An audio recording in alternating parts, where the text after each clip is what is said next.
Everybody, and welcome to Let's Build Live from Oak Hill Works. How you're doing? I hope you are well. It's been a while since we've looked at anything from Park Quarry, hasn't it? But it's back.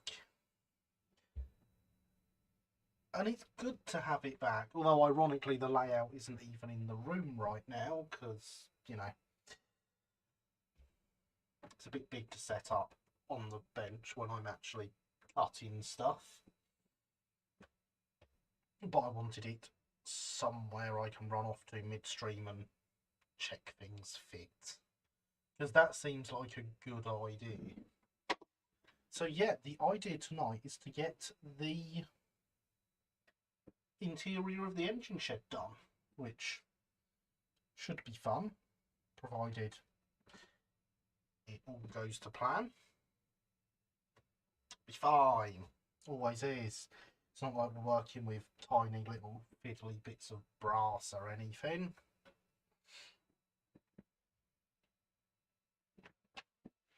Good evening, Andy. How are you? I hope you are well.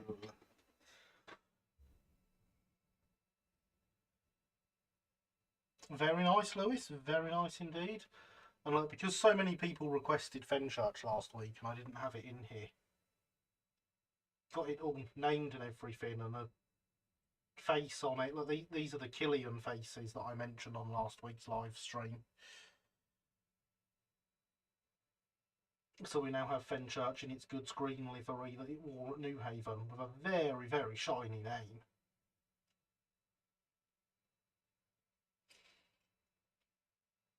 And of course, the name is on the other side as well. Ideally needs black lining, but yeah. Now you know, Fenchurch does really exist in my collection. Could do with a bit more of a dust, but never mind. Yeah, I have a few LBSC names that are that shiny in transfer form. But I think it looks quite good. Thank you, Alex. Much appreciated. So, for the shed, the doors have come off, don't be too surprised. Good evening, Thomas. How are you? I hope you are well. I am. Thank you for asking. The shed will be getting a wooden planked floor, which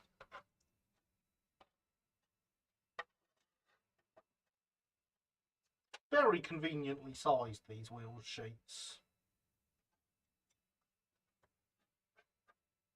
It just sort of fits. Okay, I've actually cut the end off because I did prep. I've also got markings on the bottom for where we need to cut round for the rails, and I'm going to show you how to get these marks. We've got some brick paper with white bricks at the bottom and regular bricks above for the interior walls, because A, I couldn't get any sandstone texturing that I liked. B, it needed something, and I figured stone structures with a brick lining on the inside did happen, so that's what happened here. Tad stiff from being at Stafford yesterday, but that's about it. Happy to have a second packet, to be fair. Well, hey, for second packets. I have one. Well, I have a second packet, but it will also be losing its body, so it won't be a packet forever. Hello, Linny on the wrong account. How are you? I hope you are well. Also, Purple Maroon Mark 1 coaches. Excellent, Lewis. If you want some more, I know a good model shop has a special offer on of buy one, get one half price on all coaches until the end of this live stream. How's that for a shill? And of course, for workshop equipment, as we discussed last week, we have the 7 models kit that will be great fun to build.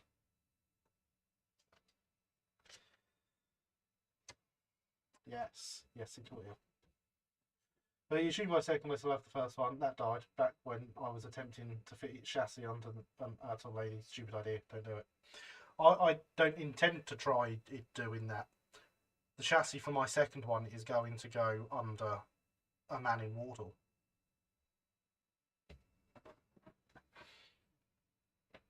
More on that in the future. So yeah, we have lots and lots of stuff to do to make this right. And as I say,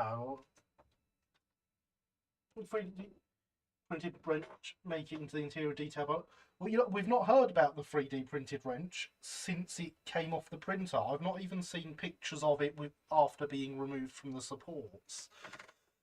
So we'll have to ask Killian about that. Think about the offer. I'll think about the offer, but I accept the offer, Harry. Thank you. Right. Yeah. Seriously though, on the website, if you order coaches, they are buy one get one half price until the end of this live stream. Literally set it up like that on purpose. Password this one. Going under a caterpillar eventually. Just need to get my butters and ask around for Kirsty which plans. Well, you know where a good place to ask is, don't you, Thomas? Go and do it right now. Good evening, Paderborn. How are you? I hope you are well.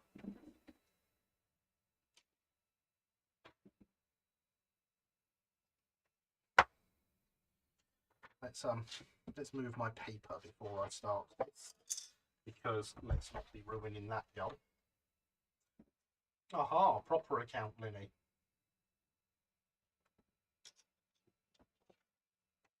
So, to get my markings for where the track is under here, we need a bit of track to show you this. And another one of these.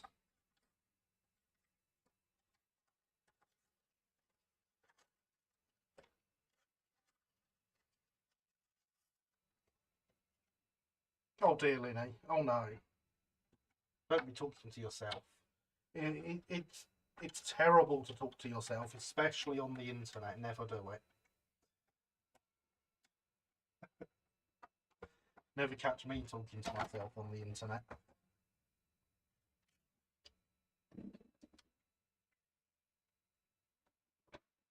So,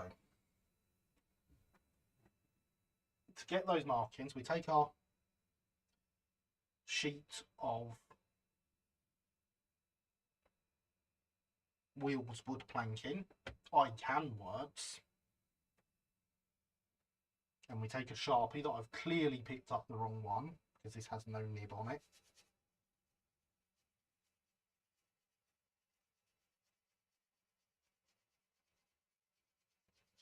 And we colour in the bottom of the sheet. Other brands of pens are available. I'm not going to be precise with this because, you know, it doesn't need it. But you know, you work out where your sheet needs to be exactly. And you just scratch it on the track. And that will leave you, so they're very faint right now, but there is a line there and a line there, so I can see where the rails are. And so if you do that properly with a bit of track that's actually stuck down, you will end up with much better markings, which is, I drew some pen over the markings in case they didn't show up on camera. But they really have. So yeah, that's how you get those. Quick question before I pinch parts out. Do Humbrol do the same colours in acrylic as their now former enamel range? No. They did, but they do not do all of them anymore. They changed factory last year, and some of the colours got discontinued. So yeah, they used to, but no longer. But yeah, that is how we get our track markings in here. And we can now cut around those marks.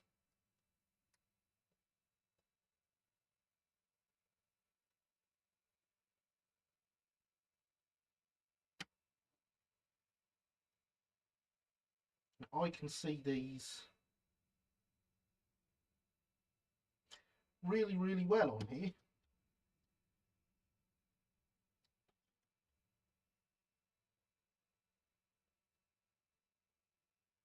Which makes cutting around them quite easy. I don't know if they're showing up quite as well on camera, but I say I could see them well enough on the preview a minute ago. And I've gone a bit too far in on this side just here, so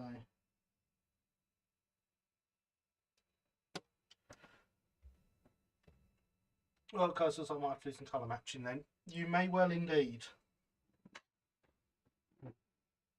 Until something better comes along. Oh, the score lines are showing up fabulously, but if you look on here, you can see the scratch lines as well from where I've rubbed them on the rails on the layout earlier, with the shed to make sure it got in place.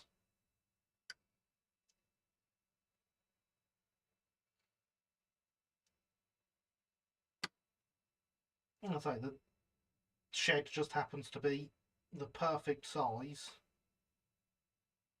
perfect width for one of these sheets, and it was that much too long. That is all I had to cut off. But I couldn't have lined it up without. I couldn't use the shed to line this up with the rails properly if I didn't cut it off.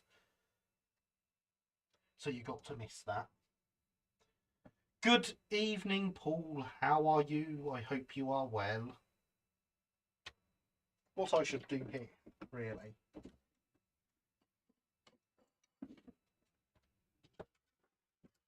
Get my cutting mat out for when I go all the way through.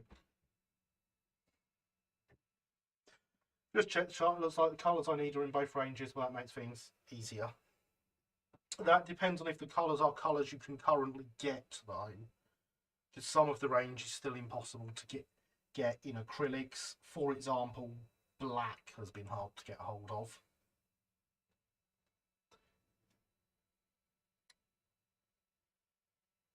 But hopefully there's everything you need.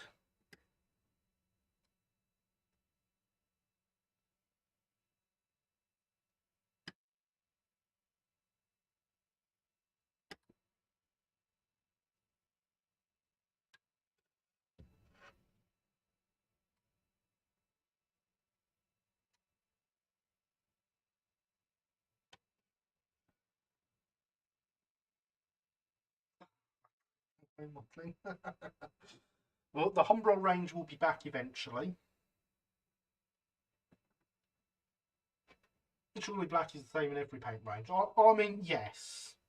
That's just an example because it's the one I can think of, because I think, how can you struggle with this colour? What is the problem here?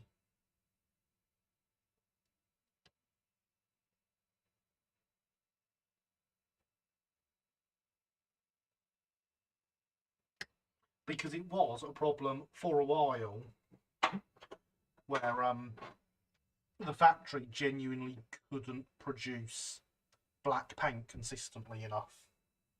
It's like, how are you going wrong there? Good evening, Red. How are you? I hope you are well. The works do indeed do massive bottles of the stuff for £2. The brown paint used for the base layer on the 009 is a £2 bottle from the works.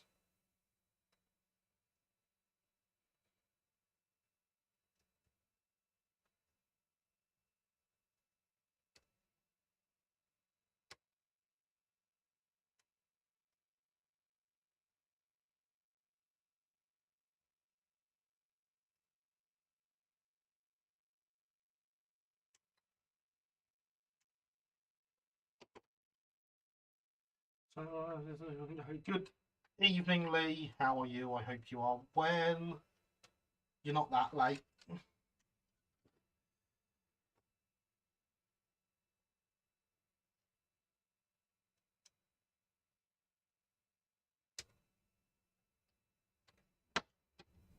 All you've missed is me explain what we're doing and show off Fenchurch. No, that side is still a bit stuck, and I don't want it to be a bit stuck. That's better.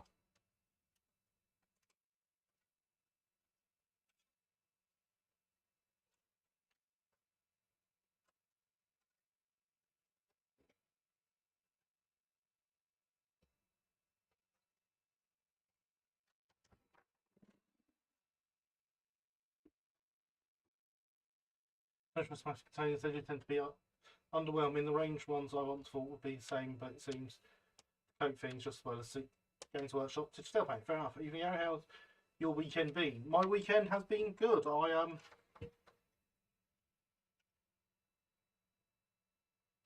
finished putting a name on this terrier that people were asking for lots last week, and I was like, no, I've got that one.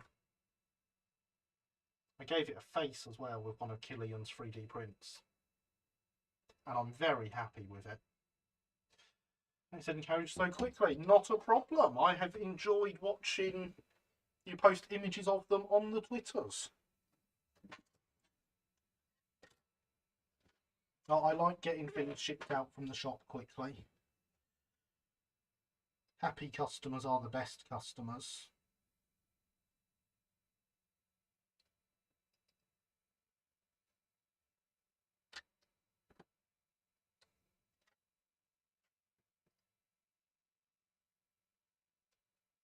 And trust me, I can tell you a thing or two about not the best customers this week.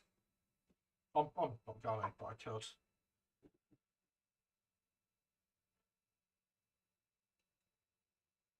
Is that the correct colour? For this terrier, that's exactly the right colour. My get a terrier with the colour. Do it, Red. Do it. Do it. Do it. Do it. Do it. Do it. Do it. Do it. Do it. Red. Do it. Do it, Red. Red. Do it. Do it.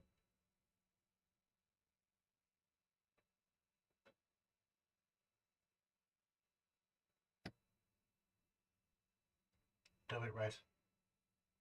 Check them all. All are in stock. Some are in dropper bottles. Some in pots. Okay, so in that case, Alex, the dropper bottles are the newer paints. The formulation in them seems really, really good. Where dropper bottles are available, those would definitely be the ones I would buy.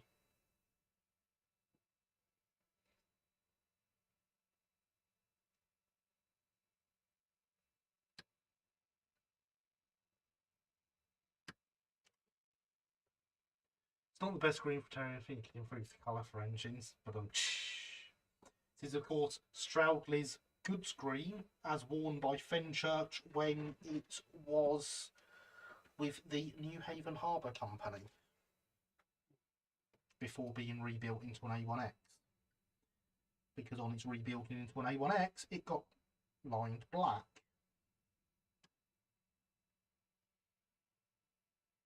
However, some of the other terriers also got lined black, whereas Fenchurch is the only one to have worn goods green. So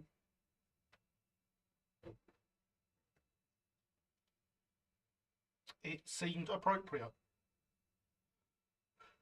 Would Shroudley goods green not have been lined? Yes, it wants lining in black, but I don't have any black lining at the moment. Well spotted, Linny.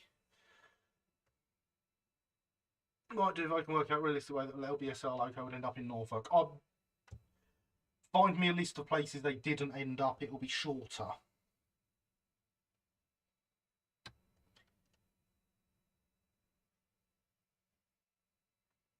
Three of them ended up in Scotland, Red.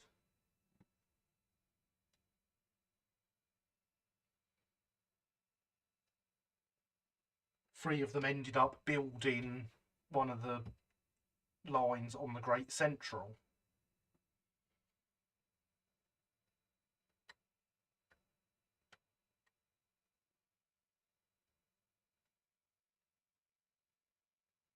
A couple went to Argentina to never be seen again. Yeah, they were seen in France as well.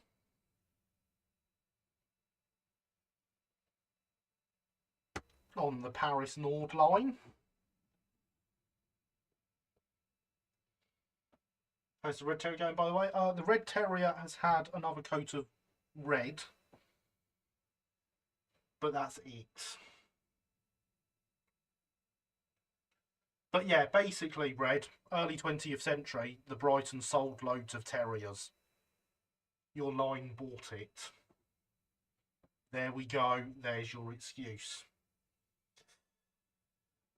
Assume you can get or have the dropper bottles at the shop. Yes. Send me a list of colours you need and I will see what we have when I'm in on Tuesday. Because so far, they're not on the website. Not even including purpose-built Scottish Terriers. Oh, they don't count because they're not actually Brighton Terriers. Some went to Bluebell City for eternity. If there's a terrier on the moon, it's quite possible.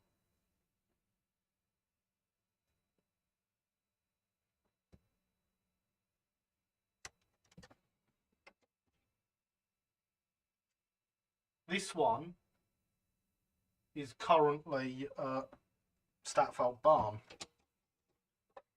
Just saying. Fair point. I literally ended up with an auto tank with a backstory inspired by a tip for fun. Yeah, exactly. Yeah, Montreal's got one. What day is the shop open over the Easter weekend? Yes. Chances are we're going to close early Friday and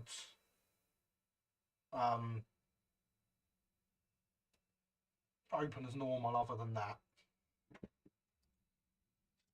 Maybe 4 o'clock-ish on Friday.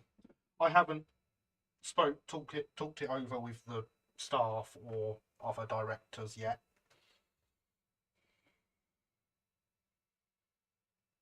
Little cousins to the terriers. They're the precursors to the terriers, Red. Stroudly designed, but Highland built.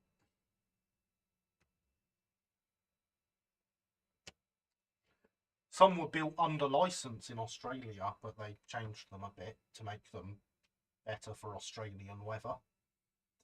Climate, that's the word I was after. Hello, good evening, Alexander. How are you? I hope you are well. For once, I'm actually at home for the live stream, so I might tidy up my layout while watching. Maybe even do some scenic work. Fantastic idea, Linny. Fantastic idea. How early would you close on Friday? I might pop down. Probably 4-ish. But nothing is finalised yet.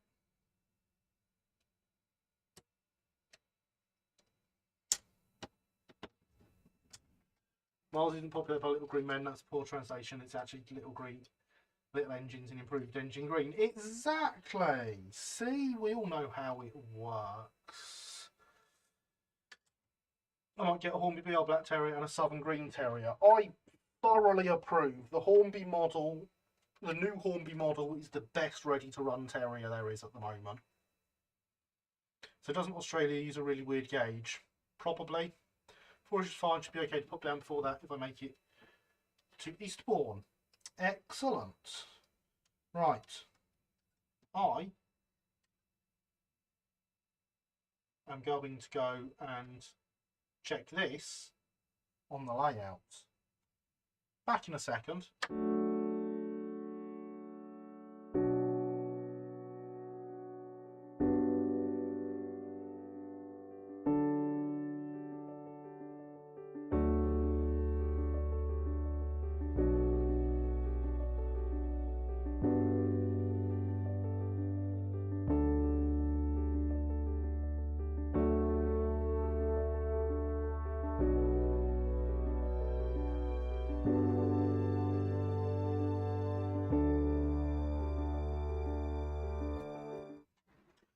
dihaphleterned.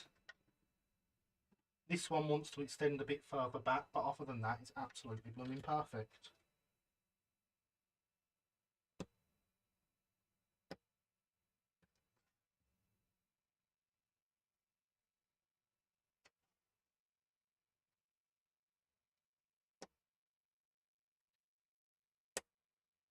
There goes the end of the knife blade. Expecting that to happen earlier.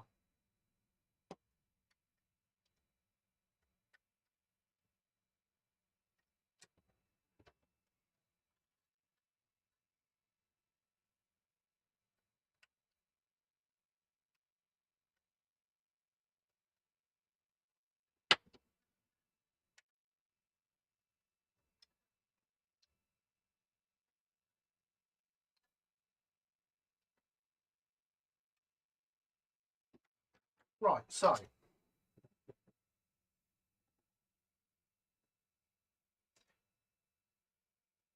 let me go and check that again.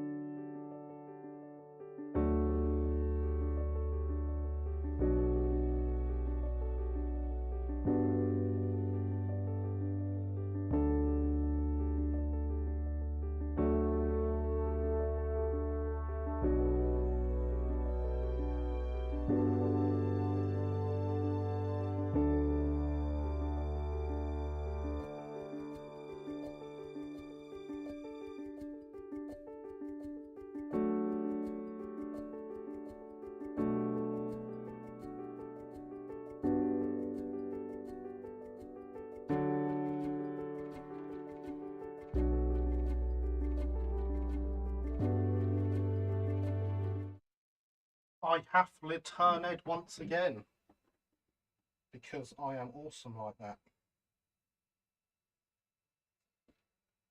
Oh, I can also show you just how nicely it sits on the layout. Fits perfect. With enough clearance for wagon wheels and stuff to run down. It's rather good.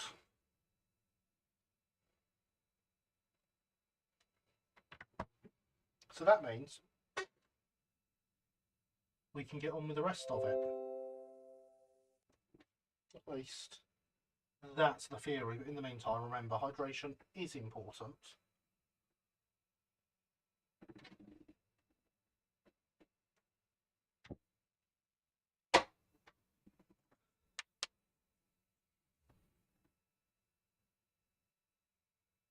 Right, let me scroll back up a bit.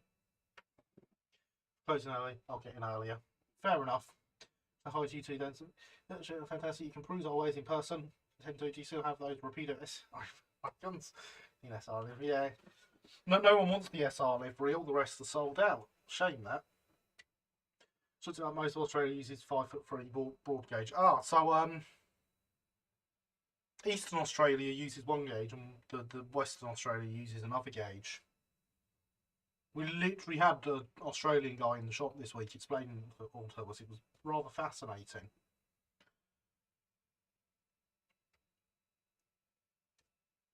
I wonder if anyone's thought to make premium craft scalpel blades out of titanium so you don't get the tip snapping. I'd be very surprised if they hadn't, but they're still going to go blunt and wear out. I wouldn't pay extra money for them.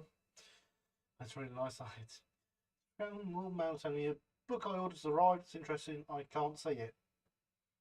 Interesting. It's one of these nuclear. I thought camera 2 was set up on layout. Oh, the camera 2 isn't a permanent thing. Camera 2 can be taken on and off.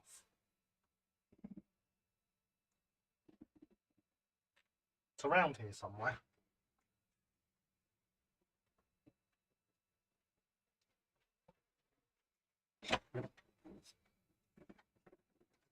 Camera 2 is on a wedged shaped plank of wood with a screw that goes through one of the holes that holds the fiddle yard on when it's in its transport configuration. So it stands up at the end and the camera lifts out from here. Not permanently attached.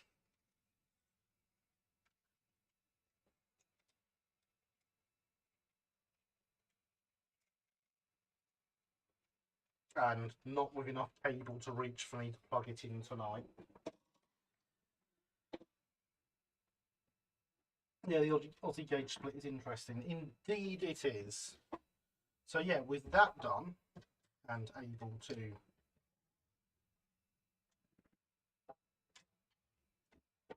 sit in there rather nicely.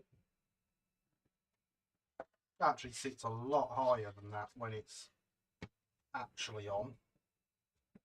The next thing we need is some inner walls. Now, you'll notice these walls aren't exactly flat. So my intention is a plastic hard liner. Well, not on the front and back. On the front and back, I'll remove these lugs. Back doesn't need its lugs removed. Plastic hard liner on the sides. And then stick in the paper to the plastic card. That's the theory.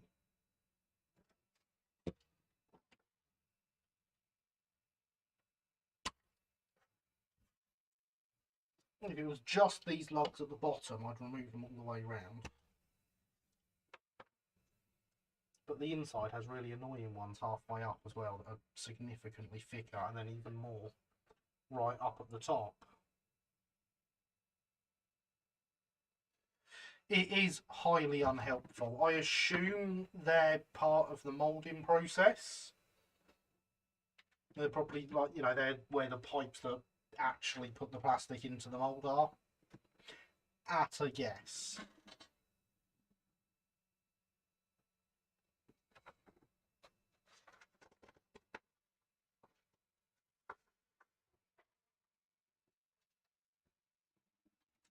Where's my scissors? Let's cut out a section of this wall real quick. Because, you know, for all my preparedness, I haven't actually checked this wall that I've downloaded is the right height.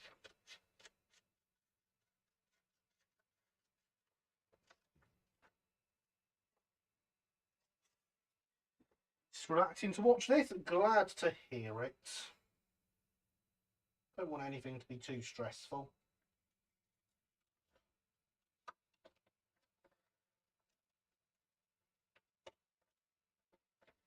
They're probably our injection molding points, yes. See, that has always been my theory for them.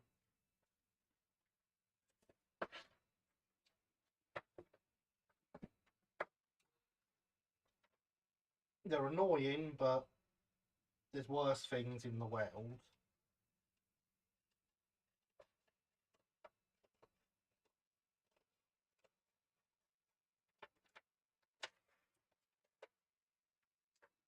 Oh, I need to clear the shop out for me. Four-wheel coaches bash into six-wheelers. Do it. Do it, do it, do it. Do it.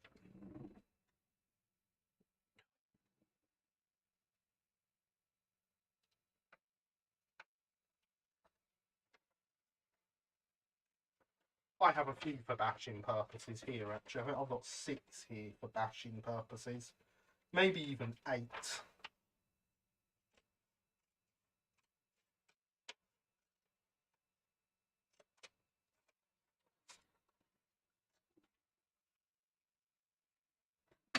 The cheap ones, Thomas, is what she means. She's been posting them on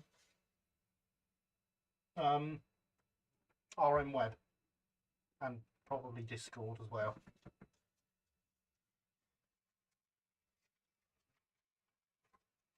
Yeah, look, they're actually taller than we need, which is good. Can probably lose a few courses at the bottom. Don't really want the white going up that far above the windows. Can't bully me into doing something I've already decided to do. That sounds like a challenge.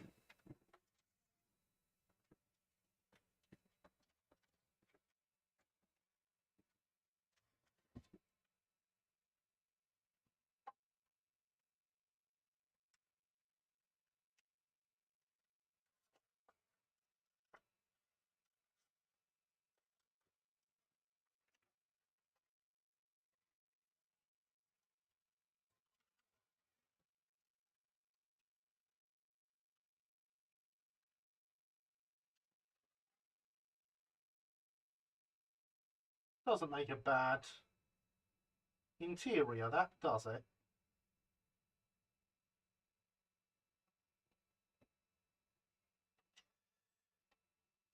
So it's a photo proves of it. And there it is, a link from Lily. Very helpful.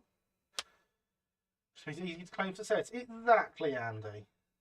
Find a way to me for Friday.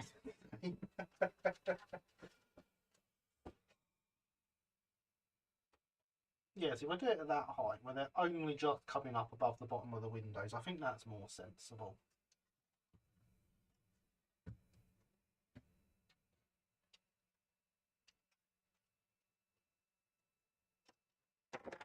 There's a nice thick course of bricks I can cut along there as well.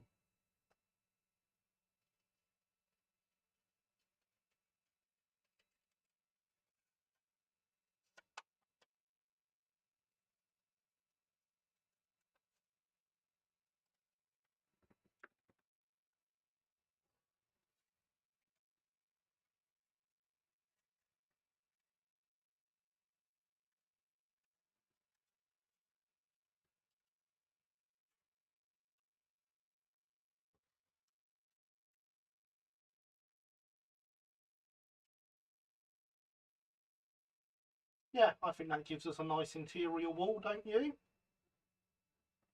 Obviously, it's going to need to be a lot dirtier than that, but that's what weathering's for.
If I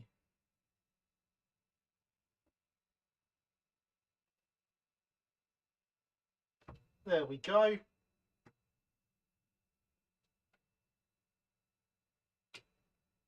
That works, doesn't it?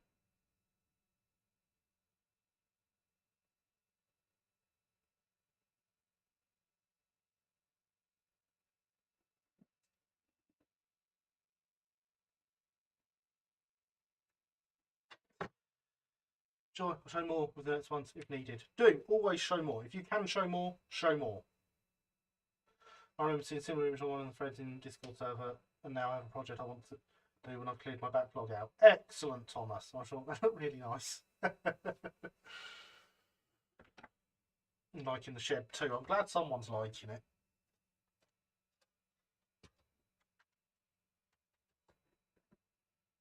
I'm wondering how well I can make this up in plastic, in the paper, and just stick it to a sheet of tinfoil plastic and stick that in here. Just need to work out how to six wheel them. Yeah. Have fun with that.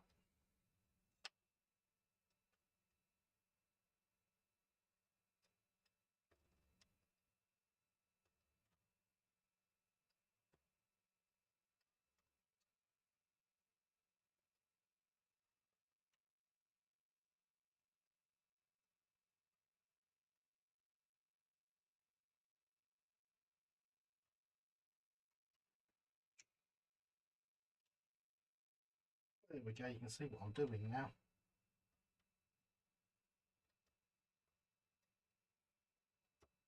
I'm just very carefully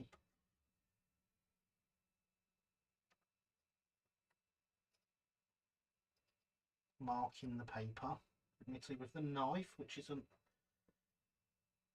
the safest of things, but if I can get all the windows marked on here.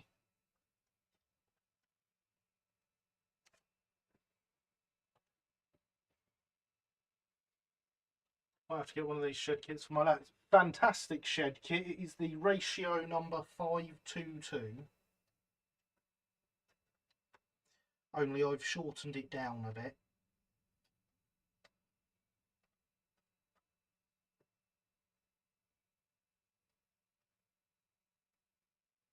Because it was too long for what I wanted.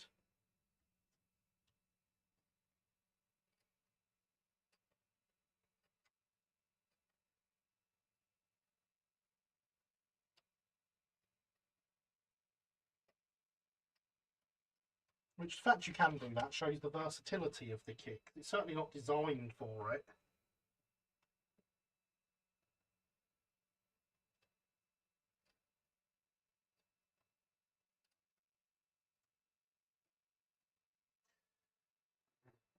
Cut, grind off the original axle heads off the centre axle and put it dangling shaft. Chance or cheat and sand a flange off the bottom of the centre wheels, clean them on so they don't rotate. Won't be noticeable if it's all painted black. I mean, those are both good ideas. I think if it was me, I would be more inclined along Thomas's idea.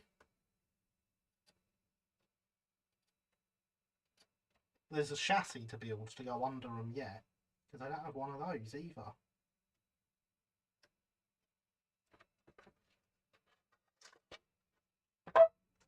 And there we go. Now I can see where I need to cut out the windows.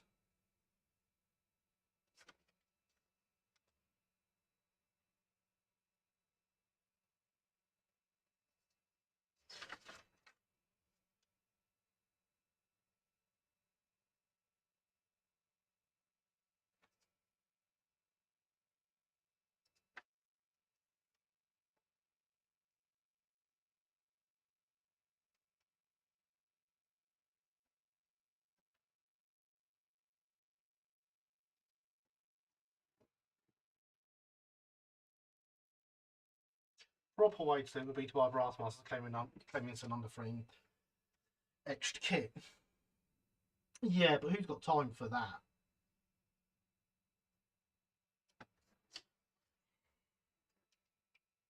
Should probably move that camera again so you can actually see what I'm doing again, shouldn't I?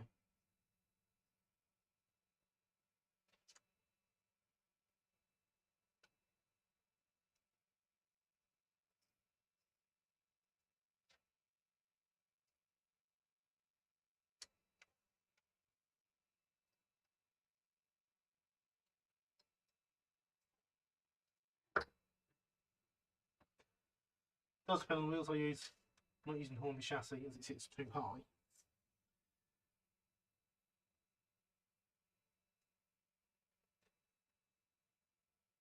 You're going to make one from all those Pico chassis we got at the shop.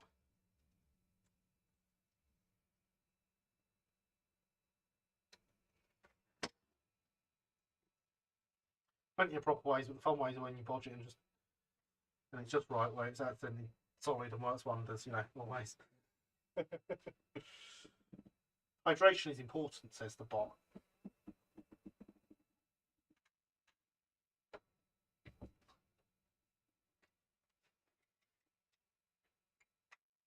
And I'm inclined to agree. He's a very smart bot.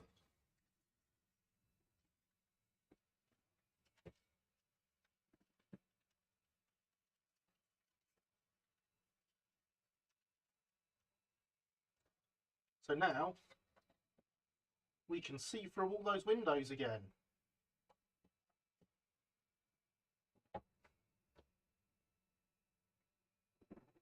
Definitely think I got the white line about the right height, you know. Very happy with that.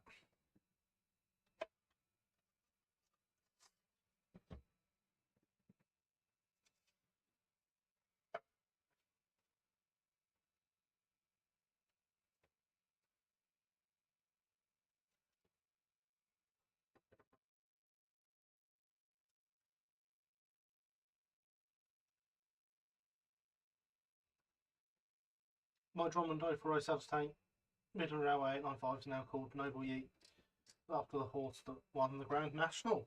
Excellent.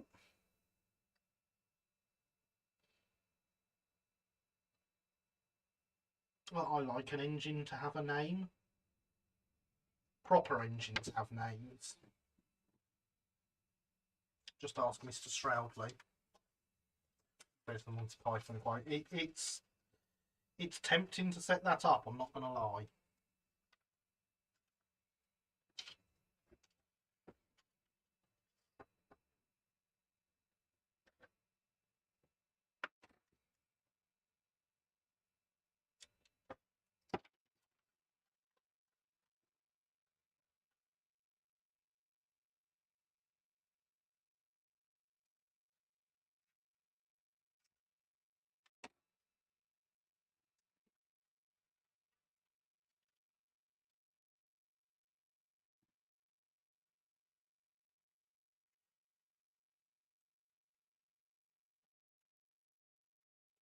And there's the back wall.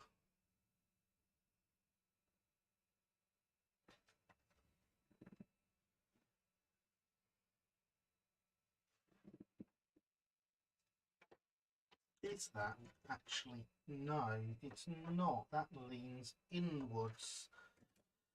That's annoying.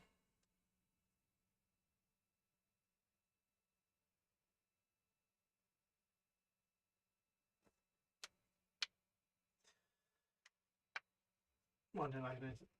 Never trust name lens engine. They are respectable. Midland SCR then. Well, you know, not everyone can come up with perfect ideas for how to identify engines.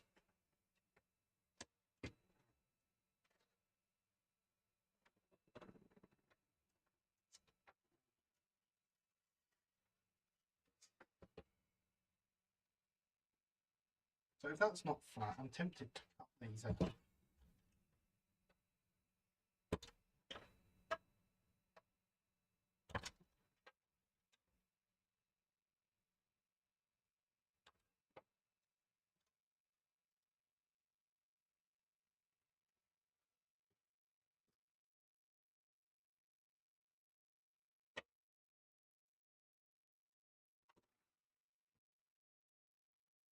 I know I can't get the bigger lugs out because I tried that ages ago.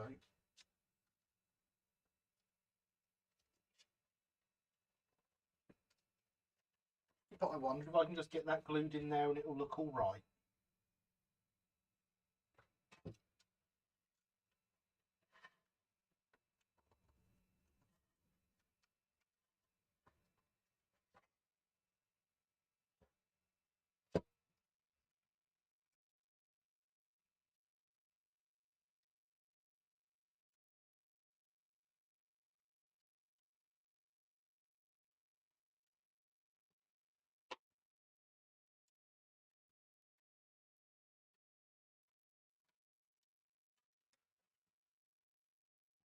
I'm not convinced.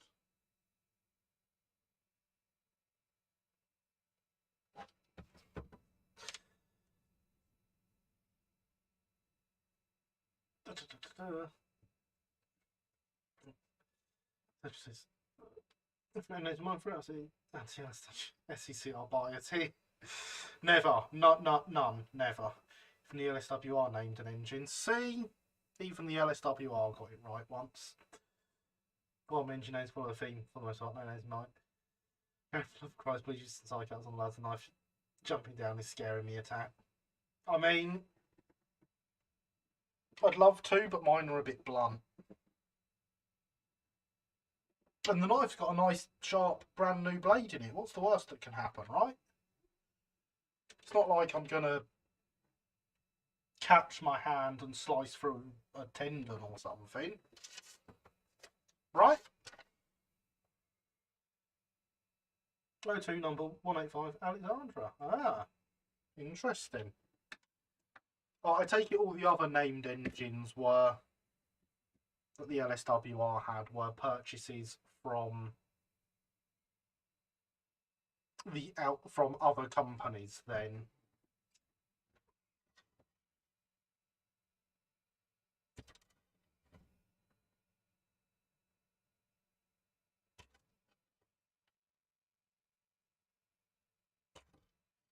At the end of the day, this hand is above the blade. This hand is holding at the top.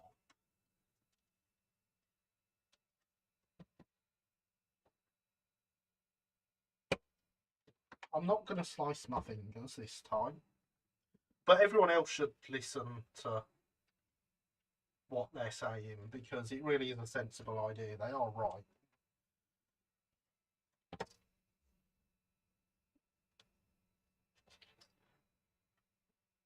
Oh dear. I appear to have lost the gutter. We'll stick that back on once we've got some more details done, I think.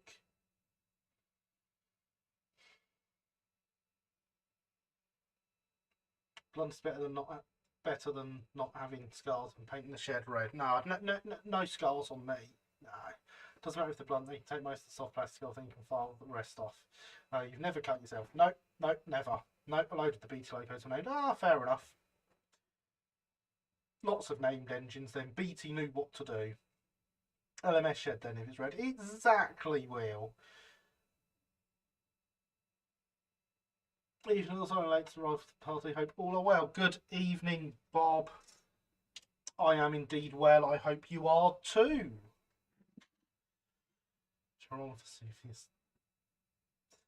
Shark. I mean, yes, Linny. I'm assuming Latin, Roman, that sort of thing is what you're going for there. I don't do translations and cultural references. I am an uncultured swine. Also, things like loose guttering, that's an issue, but it seems less important than personal injury. It does seem a lot less important than personal injury. You are quite right. Let's get back to using the nice, safe scissors, shall we? How did I use? That's the course there. Double check that again.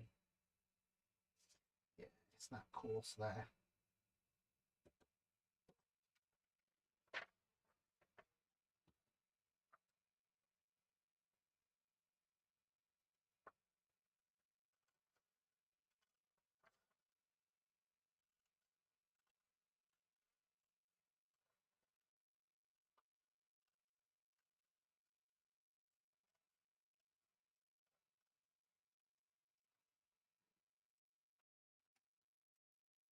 Be gutted if you lost the guttering. I would indeed, especially on this side, because this is the side that faces out to the viewing public. It's good to be watching what's happening this evening. So this evening we are working on the interior for the shed for South Park Quarry. So we have cut the rail openings out for the floor. So that sits in nicely now. And we have started cutting linings for the interior walls.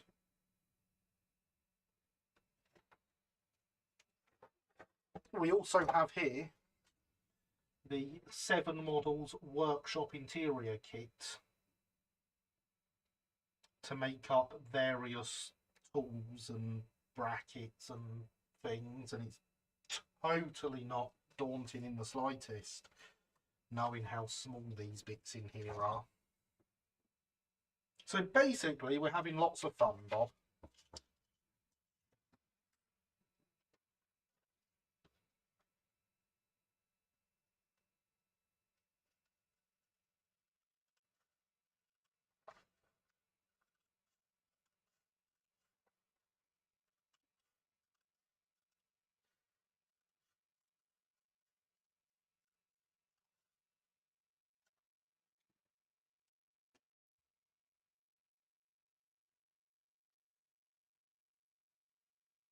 Thinking about industrial names, Cuthbert seems like a name industrial would have. Yes, I like that. I like Cuthbert for an industrial engine. See more than 7 models in that kit.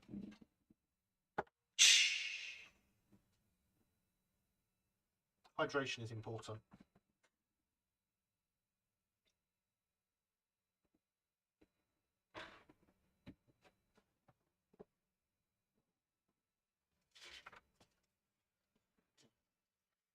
We have decided to go for a brick internal lining of the shed because it's what I could download online. For those that missed the start of the stream.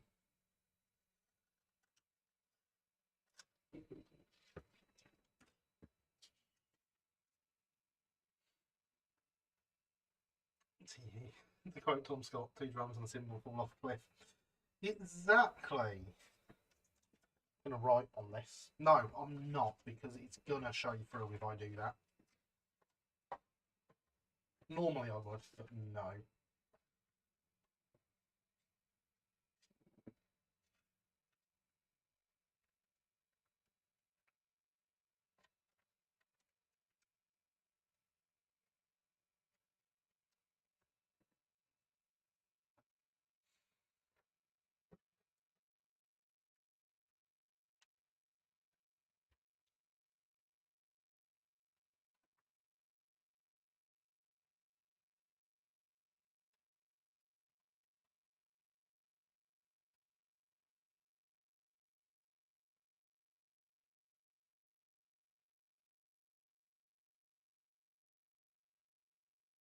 See, they were moaning when I was cutting the lugs. But imagine if what would happen if those elves in the safety department realised what I'm doing right now.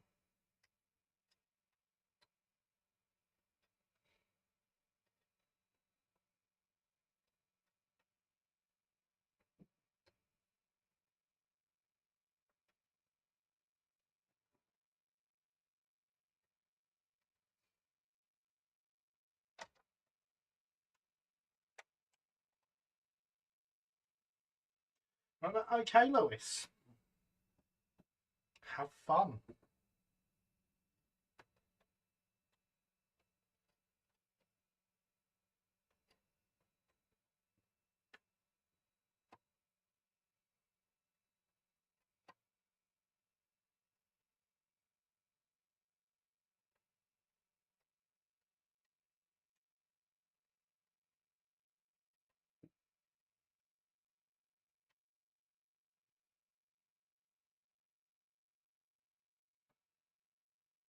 And I've had safety up here, simple practice, you're more likely to damage the window before yourself.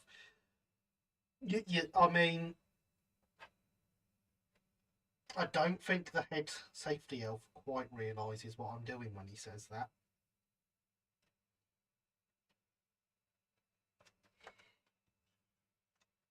Honestly. This is a very dodgy thing to be doing and no one should be doing it.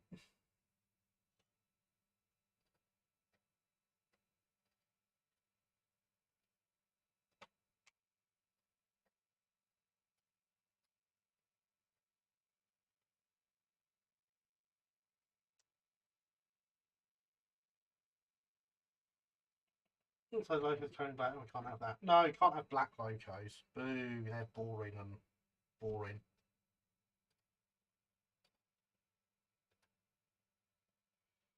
Wouldn't catch me with any black locos at all.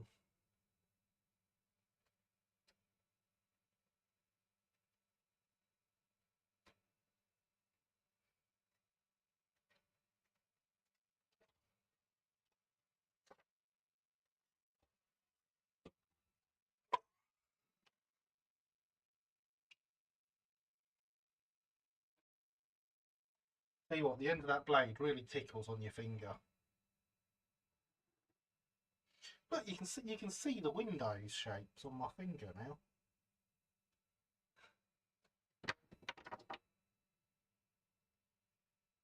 I've tattooed myself with the outlines of the windows.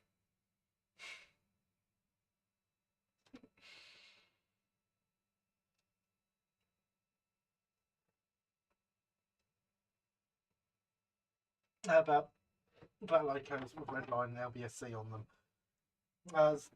Yes, I was making that point about the wouldn't catch me with black locos. It's not do it for a bit, but yeah, it's dodgy. Not like we haven't got paint protecting our fingers to alert us of mini stabbings. I know, right? What about mini tattooings? Wasn't expecting to see that. But I'm glad you did the bit. It's an SER. Isn't SER line black like hose black? That they are. I've not got one in here anymore. It's in the cabinet. So that's what I thought it was. I thought that was the edge. Oh, that's worse than I thought it was. I thought it was at the edge top frames. Yeah.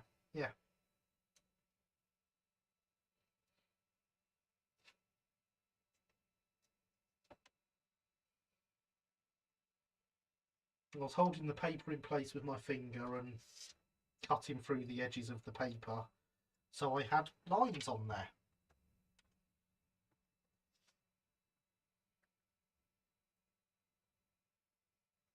Totally normal everyday practice.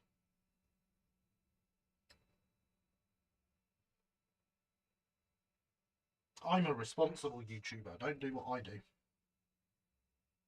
Do as I say only.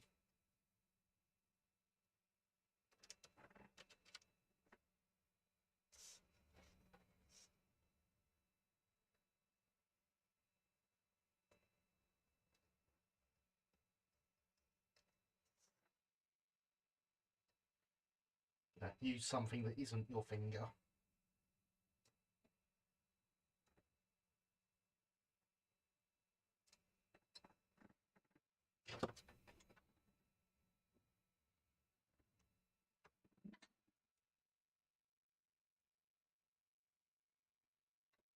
So I think it's just the fact you have more control doing minor paper cuts than lamps made of more times in the air.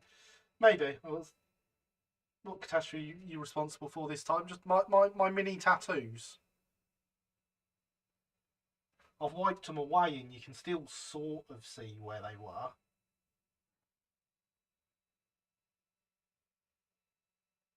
Window shapes cut into my finger.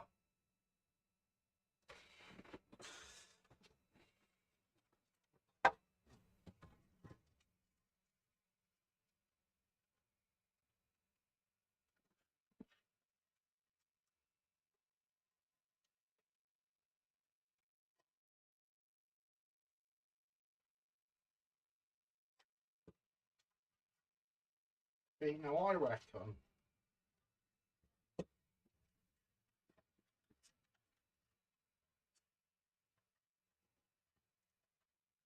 if I stick these in straight onto the plastic where possible,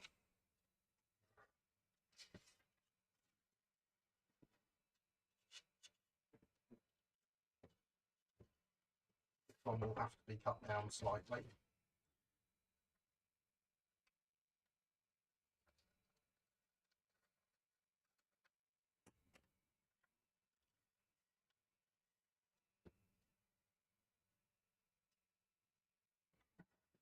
And then afterwards stick something window framey to hold these in.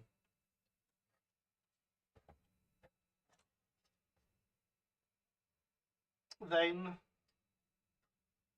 that will do nicely.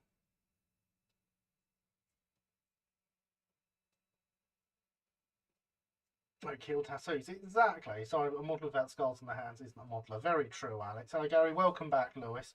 Will the glazing go in before the wall lining? Yes, Andy, it will. Question, why is the shed stone on the outside but brick on the inside? Because it's a stone building lined with brick, because that's a thing that sometimes happened. Also because brick is what I was able to find and easily download to do this with. Each guy's a reminder not to do that again, and then promptly do it again in a few years' time, except in extreme cases. Exactly, Thomas.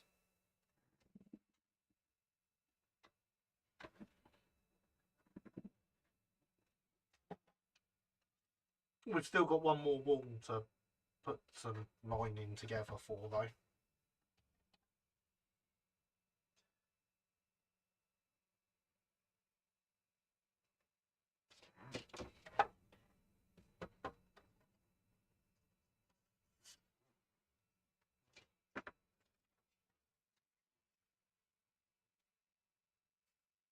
we're going to go from this edge where we don't have the white lining of the paper.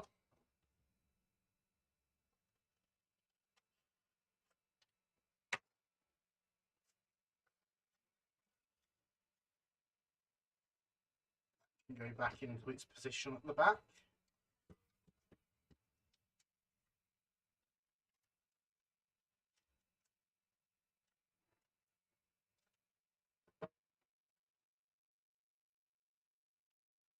That can somehow be slightly too big. A scanner, you have wheeled sheets. I don't have wheeled sheets, and I don't think a scanner would come out, a scanned sheet would come out quite as well as these.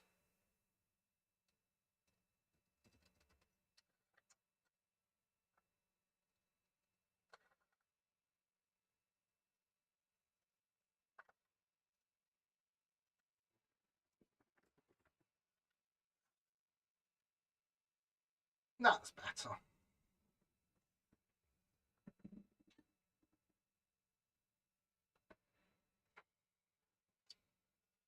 Just one last problem left to deal with. I normally have a pen sat here to do this with.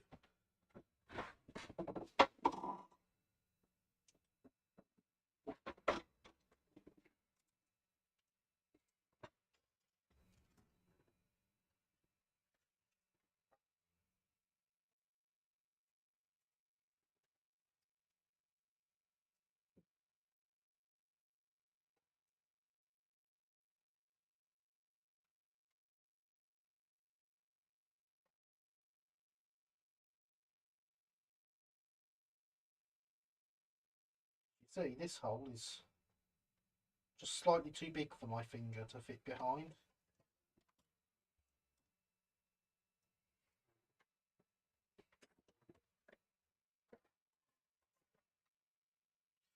But yeah, I had more than enough of my scanner scanning stuff for you the other day anyway, Lenny.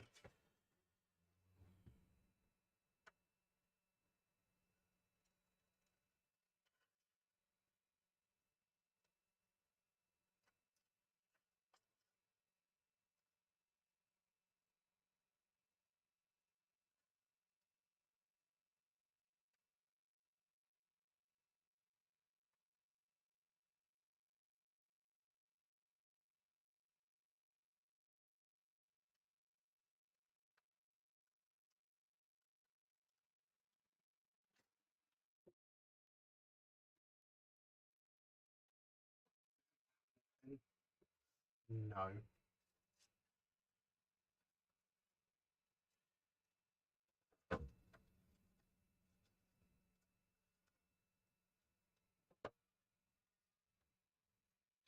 And there we go. That fits in quite nicely.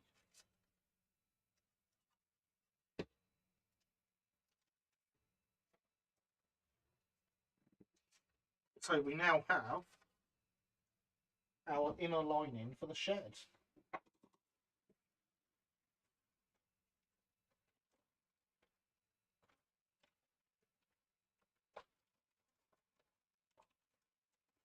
And over here somewhere,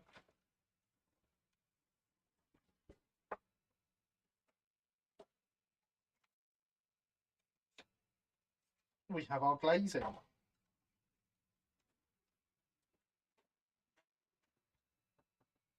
See, I've got everything, me. Left. And they're definitely left, Red, not right, left. And a little bit of glue and glaze. There's actually something else we want to do first.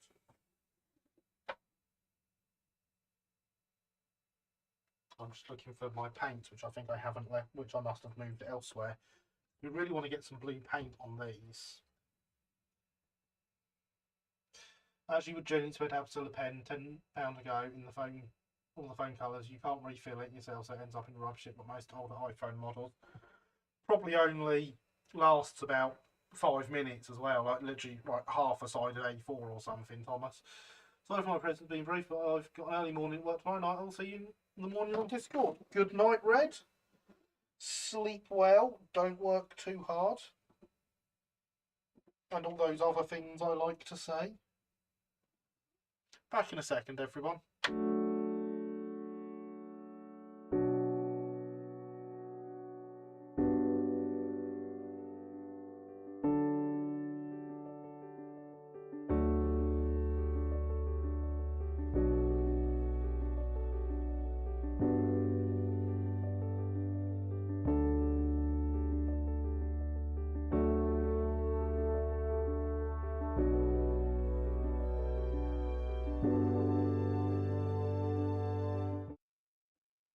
See, that didn't take long. Yeah, well, it'd probably be the case. It would, definitely. If Apple made a pen, it would literally last half a sheet of paper.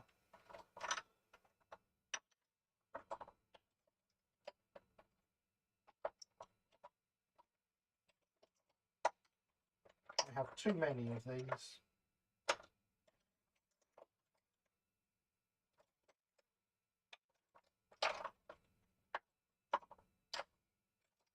I have decided on a solution to make finding all my paint easier.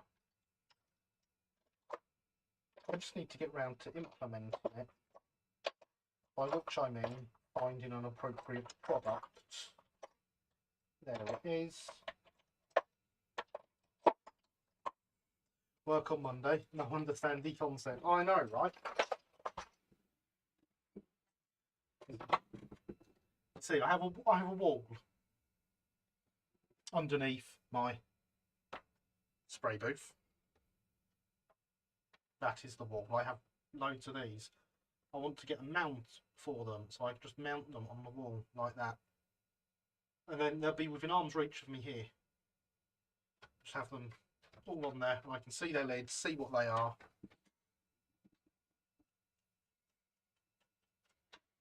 Just need to find an appropriate wall mount for Humbrol paints first.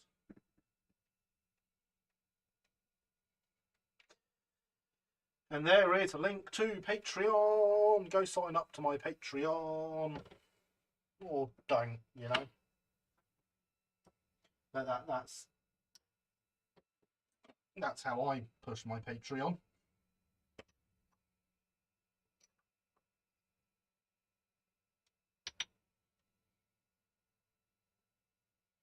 My homie drummer entertainment. It's my first ever double gauge locomotive. Oh, that's cool. That's very cool that you still have it. Monday, don't you mean second Sunday? Yeah, well said, Will. Well said. But yeah, of course, doing this means we're going to have to wait for this to dry before we actually do anything more on the building itself.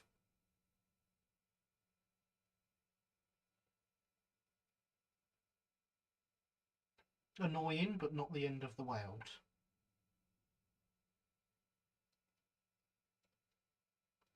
Would have been great if I'd have remembered and painted the inside of the window frames before now, though.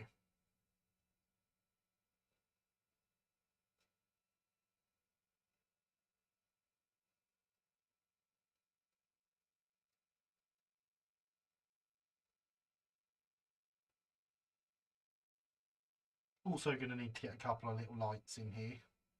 Well, a little light in here. I don't think it really needs two, does it?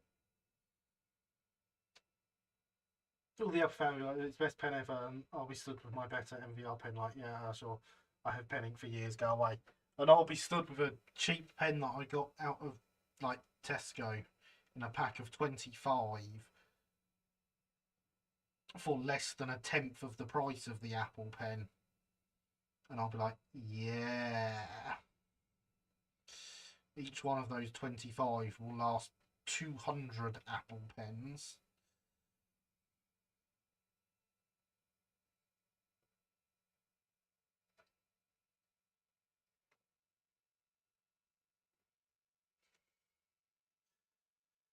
No one breathe in. Yeah, well said, Sophia. Don't breathe in around this paint. It's terrible stuff.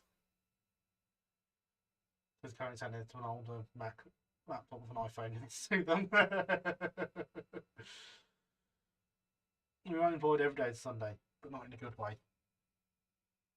Yeah, that's fair.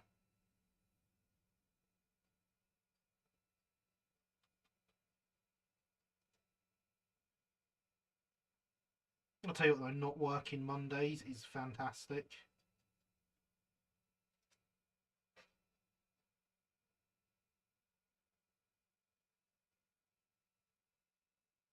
I don't know why, it just is. Don't at me. Breathe in deeply.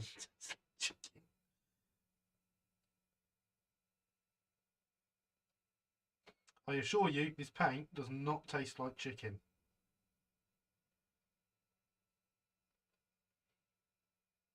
And I'm not sure why they were putting an anti-skinning agent in these things, because there's plenty of skin in this. It's got more skin than the average chicken. And yet the anti-skinning agent is going to give me cancer.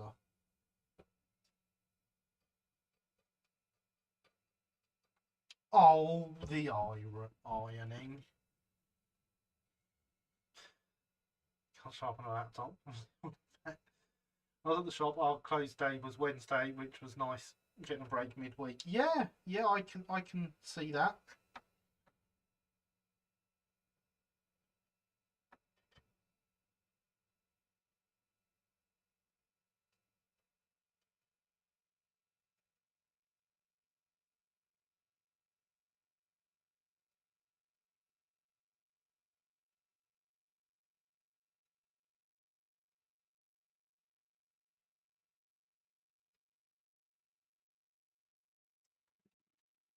There we go. Now I can put the lid back on and not have to worry about the cancer fumes. That's how it works, isn't it? They immediately go away. God, there's loads of this inside the frames that hasn't got paint on it.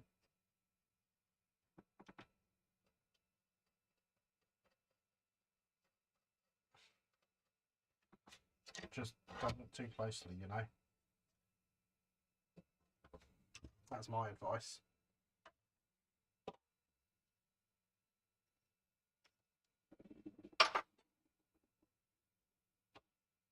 Left the blooming thinners in the other room now, hang on.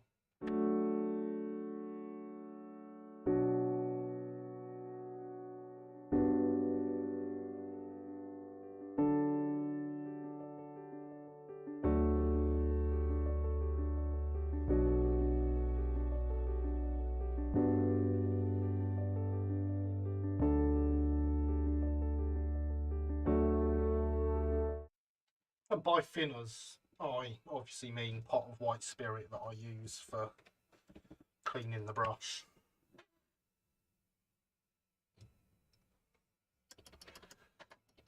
Can't see it, it can't harm you. Does that mean if I close my eyes when I'm cutting, I can't cut myself anymore? Odd enough to remember shops closing early on Wednesdays. Yeah, we've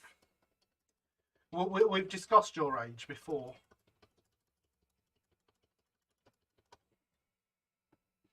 3 foot wrong, Thomas. 3 foot wrong. And I prefer my wrong. If a blind man on a horse, on a galloping horse from 3 miles away can't tell it's wrong, then it's fine.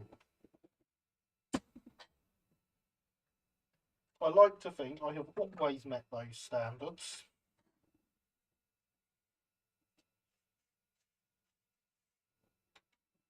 I mean, people out there might claim I haven't.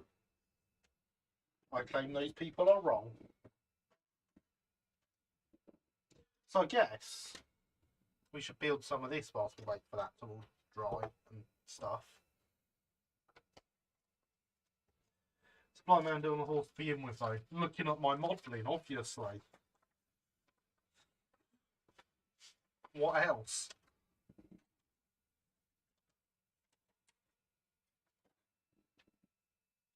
So we are going to have fun.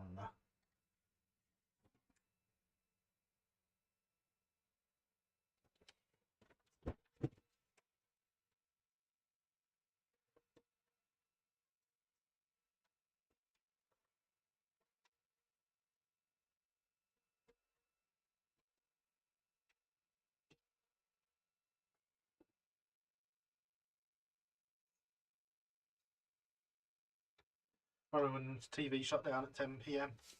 I mean, I remember TV channels turning on. Blind people not allowed to ride horses. Yeah, let's not. Let's be nice to the blind people. Must be very short blind. Gary cuts himself and he's not on live stream. And has he really cut himself? Yes. Yes, I have. I assure you. Just because it's not on live stream doesn't make it any less real. Do not consider the obvious safety risks. I mean, you say that as if Tom Scott didn't put up a video of him flying an aeroplane the other day whilst blindfolded and competing to see who was the better pilot out of him and a blind girl. You know. She was blind and flying an aeroplane. Equal opportunities all round. Hydration is important.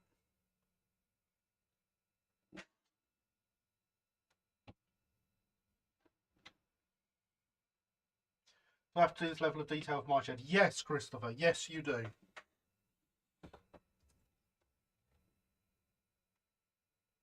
I'm pretty sure this kit's available in 2 mil. But see this here? This is a vice that we have to assemble. Yeah. See you 3D print that one, Killian. Depends if guide dog horse. How'd the guide dog work with the plane then? There was no guide dog. The blind girl flew the plane. It was an impressive video. Deal if you promise to see it if I do. Fair? Sounds good to me.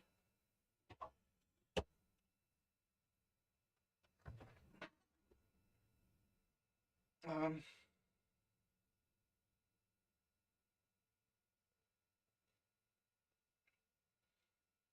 just going to have a look now.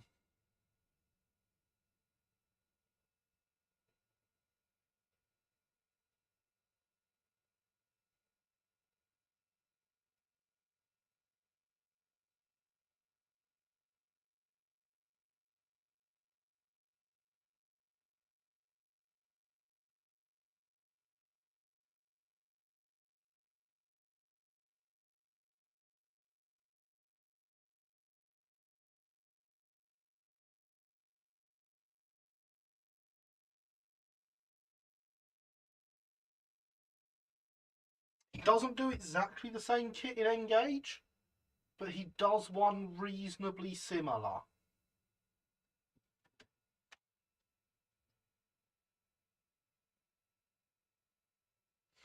He also does the signal box interior in Engage that I am building for Oak Hill. So, yeah.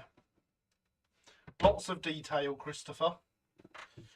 God, what rules? Are there rules against blind people? 6 an hour. My woman probably had a co-pilot just in case. There's a video, you can see it all, Lois. It's on Tom Scott's second channel, Tom Scott Plus. You can't ride in the Grand National. That's very mean. I think they should be allowed, personally. Why not? Some might want to tell the various groups who offer horse riding to blind people they are breaking the law. Yeah. Someone would best do that. Yeah, I assume so. I reckon there's some rules and regs, people out there being like, yeah, no blind people and be for a lot of things. The law states that only if you're drunk you can't ride a horse. Yes. And I have never ridden a horse drunk, so I am fine. I mean, I've also never ridden one blind, but let's keep that out of it, eh?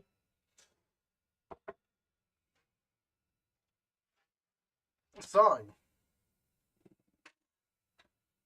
7 models, kit of stuff.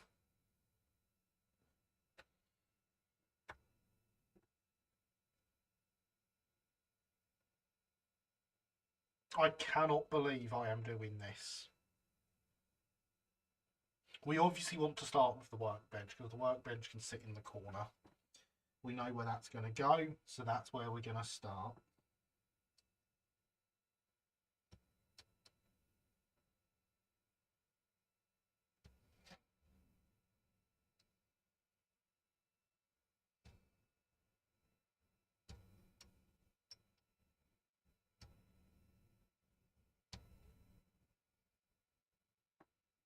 Yeah, that is as far as this goes.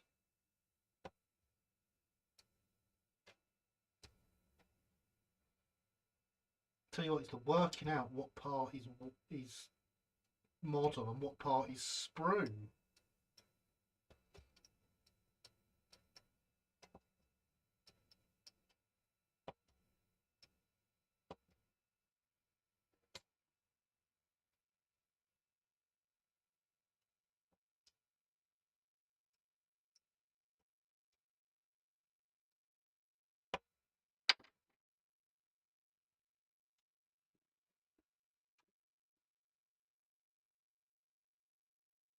Now I wish I could see where I'd put my glass. There they are.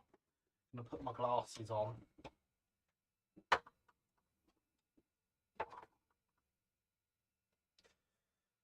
We'll be able to jump the fence in the Grand National. Well, the horse can see where it's going. Even you, sir. I'm glad someone does. Strides for the blind is different from letting a blind person run off a horse. It'll be the same with anything. Rules and regs will say, let's say it's blind person B must see. Well, it's not like the horse is blind. Same law that says you can't be in charge of a drunk horse that says you can't be in charge of a steam locomotive when drunk. I mean, that's probably a good wrong.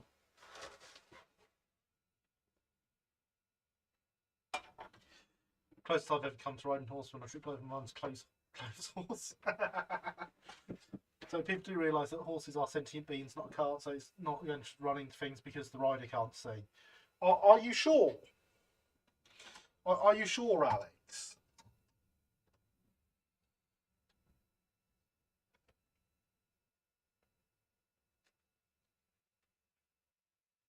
Because, yeah, I know you're right as well.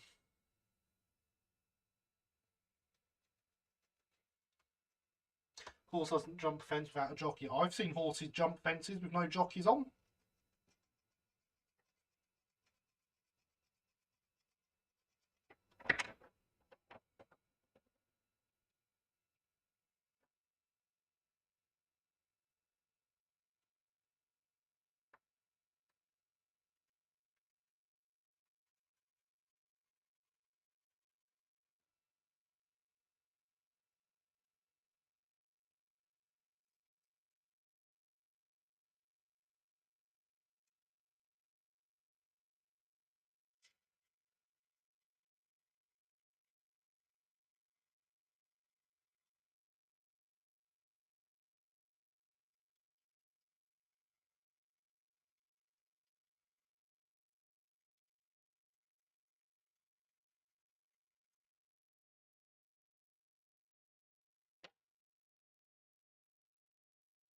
Anyway, yesterday, horses definitely jump fence without jockeys. If I'm in the rule written that says blind person not allowed to climb horse and ride it, then fair play. Yeah.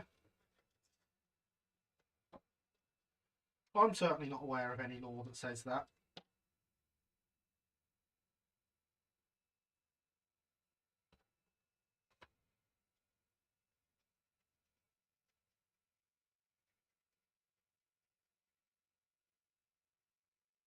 But maybe that's just me.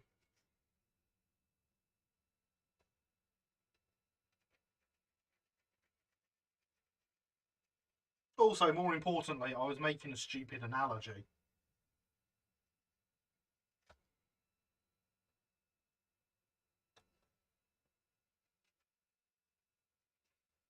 My analogy was supposed to mean it doesn't matter how accurate your modelling is as long as you are happy with it.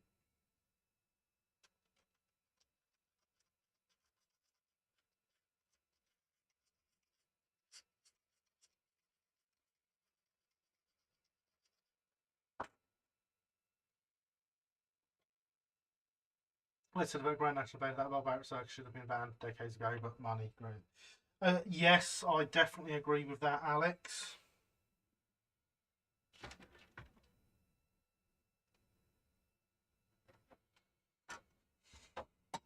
I like it when the horse refuses to jump a fence but allows the rider to continue over it. Yep. Yep. That's always fun.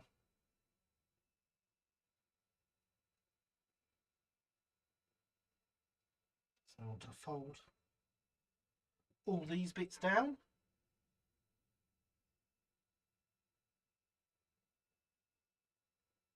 Oh, look at that. It's even got the planks etched in the top there. I never even noticed that.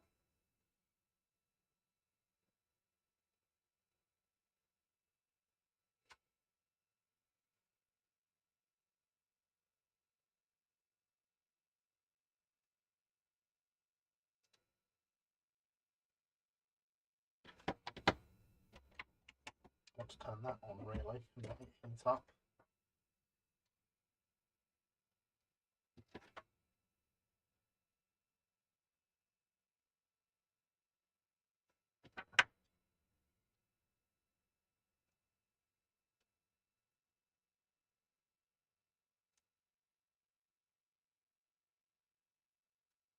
And then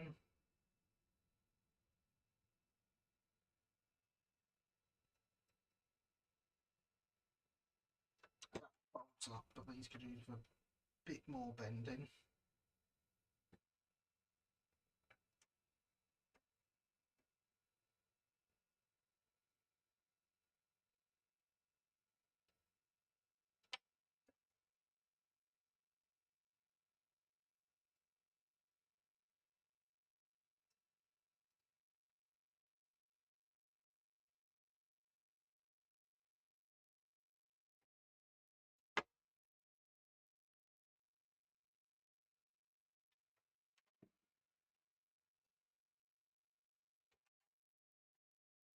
That's one tiny little workbench.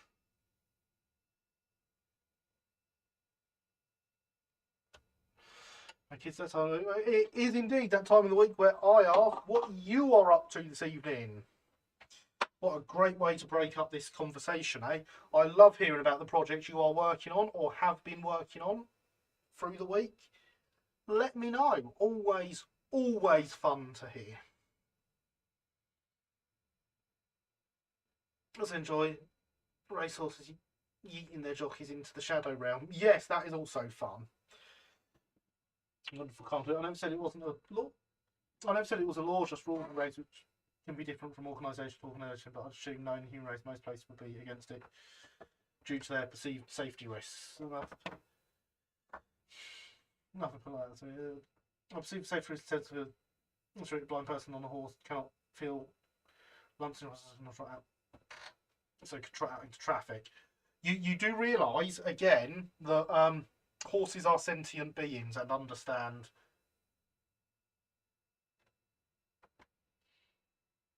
not walking into traffic. I'm trying to enjoy the stream while holding back being sick. Sounds fantastic, Alex. I got power up to layout so locos can run. Oh, excellent. Excellent. Clearing up the layout before I head down south for a week on Tuesday. Aha. Nice clear layout to come back to and play with when you get back then. Especially if you do get some of those scenics done.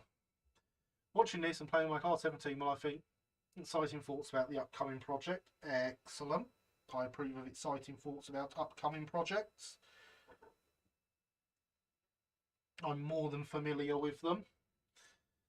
What do a virtual tour around Miniature Wonderland in Hamburg in 187th? Ooh, very nice. Where are... So new ROM friend detailing restoration of Everone layout which has been donated to Arley based on the station, needs until revamping, had custody of it here at home. Oh, well, what is this thread called, Bob? I would like to check this out. Obviously, not right this very second, but yeah, I want to be able to check this thread out.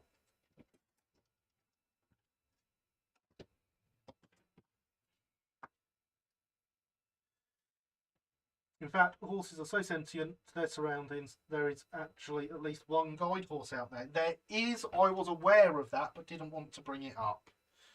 Because it really does ruin arguments against people blind people and horses.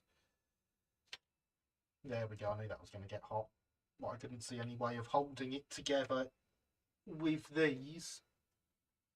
Chopping football coaches and planting a house and garden on my layout. Excellent. I assume that would be the station master's house getting properly planted now. Well, I'm going to drop top now, easy for the old brain, but yeah, I'm contemplating modding my W.M. Morris van to have an NEM pocket, but it's been limited edition, I'm scared to. Fair enough. Freddy's, Harley Station, rebuilding John's layout. Excellent, thank you Bob, I will check that out. I'll probably dive in quickly after the live stream actually. Bye! Little workbench.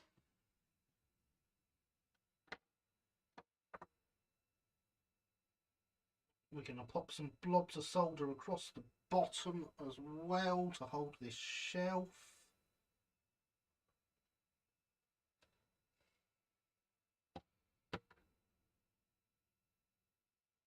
But I can now hold that with these.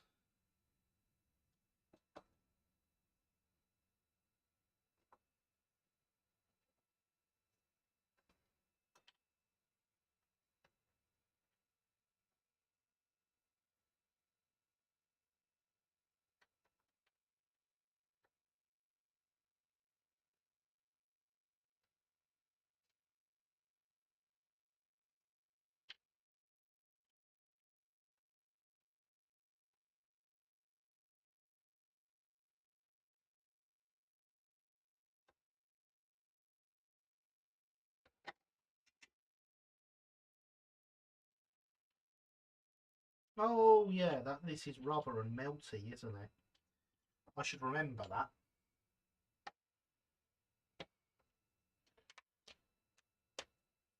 Thank you, Alex. I am going to load that page so I can look at it straight away.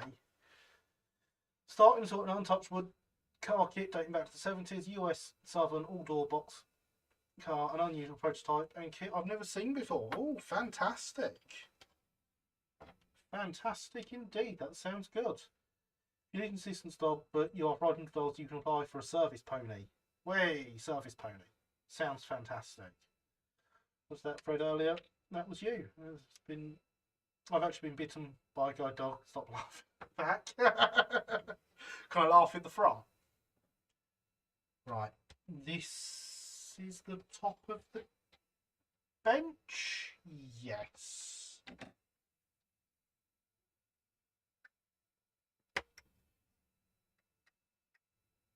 There is a map of parts to save me looking like a total moron.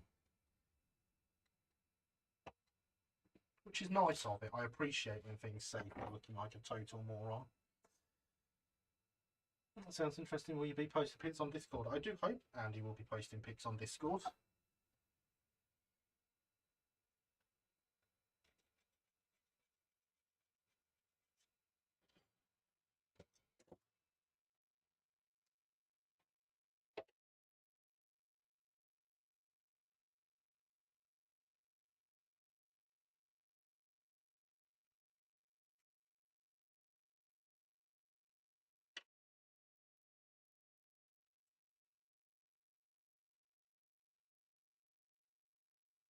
So this now has 4 sides that fold down.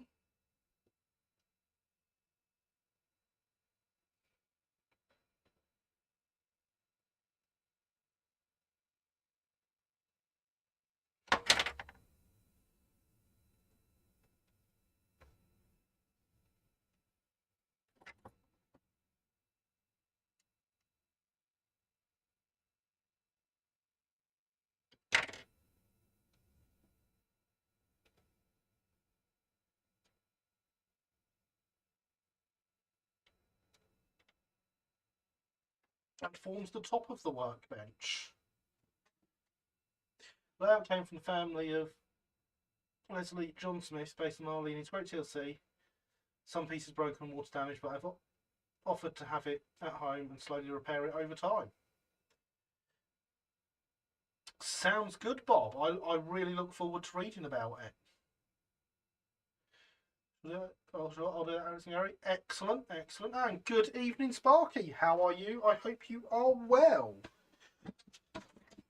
You join us as I slowly go insane. Some people may say I am already long there just by the fact I am even contemplating doing what I'm doing right now. We are building some nice etched brass interior details for my engine shed.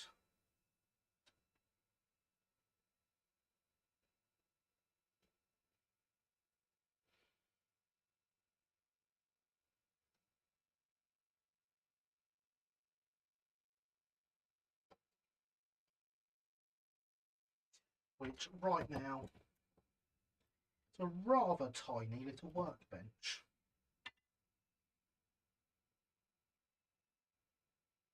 I should pressure with these, not my fingers.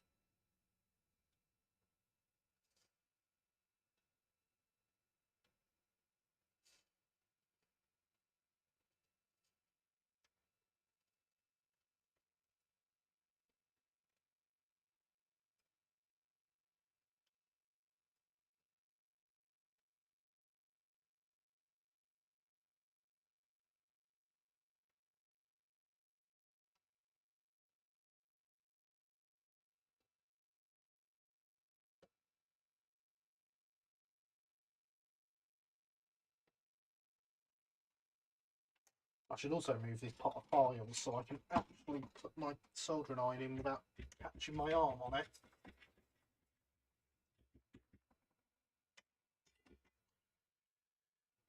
Thank you. Excellent, excellent. Glad to hear it. I'm going to have to go really rubbish. Watch the rest of the stream for myself. Good night. Oh, okay, good night, Alex. Thank you for popping by. Great to have you here. I hope you feel better tomorrow. I need to task painting some targets. Flags for hand throws. Aha. Sorry, you've been saying for as long as I've been in the Discord server, Gary. Yeah, that's fair. That's fair, Thomas. I don't know. I feel chipper soon. Yes, indeed. So there we are. We have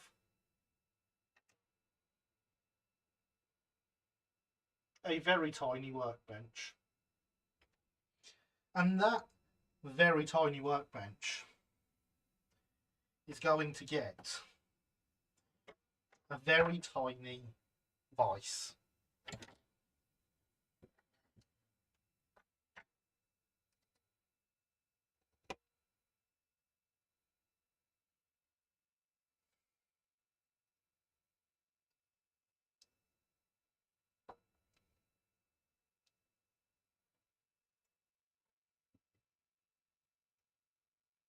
Oh no, I bent the handle. Shocked Pikachu face.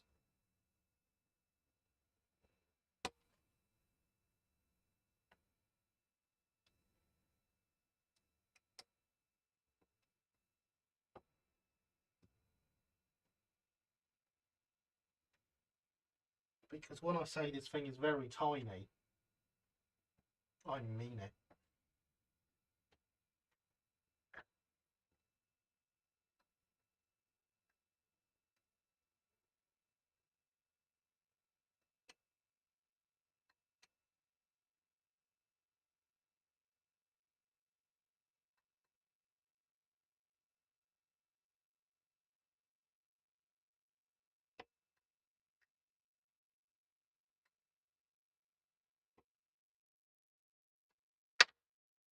Right, that bit is sprue,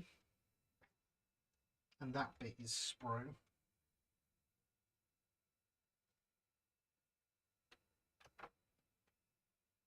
This is the part.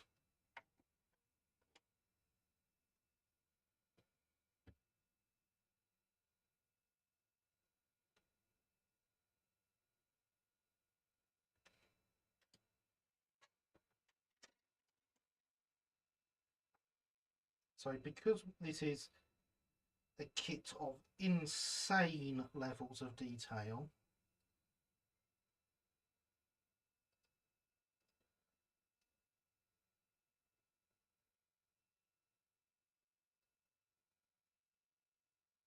we're going to fold this around the knife.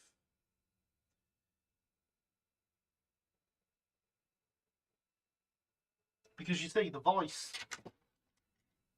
No, you don't see the vice, let's be honest. It's slightly open.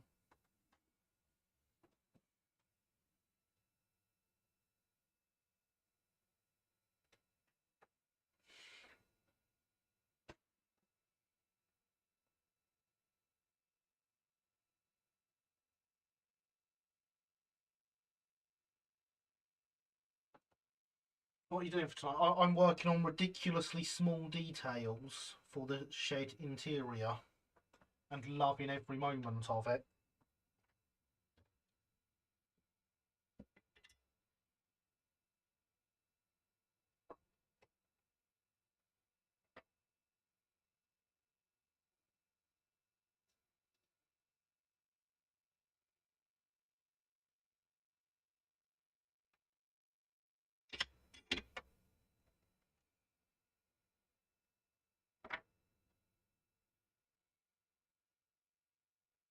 It's crazy small. I thought I was doing small.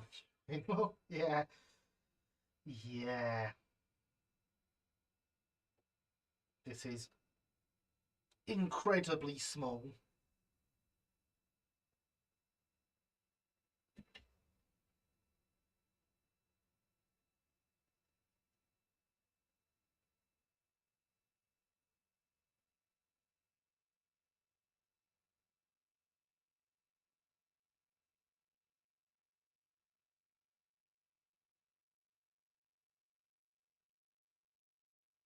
There we go. I couldn't get it off the blooming iron there.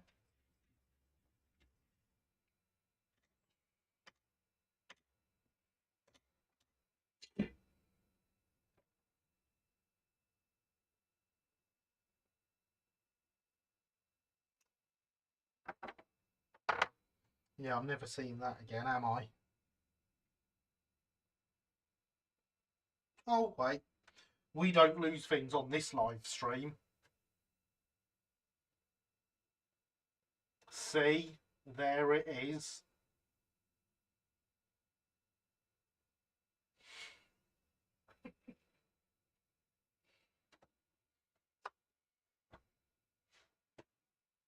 Terrace of Old. Yeah, only the one in the background. Little Fenchurch here. Sitting in the background.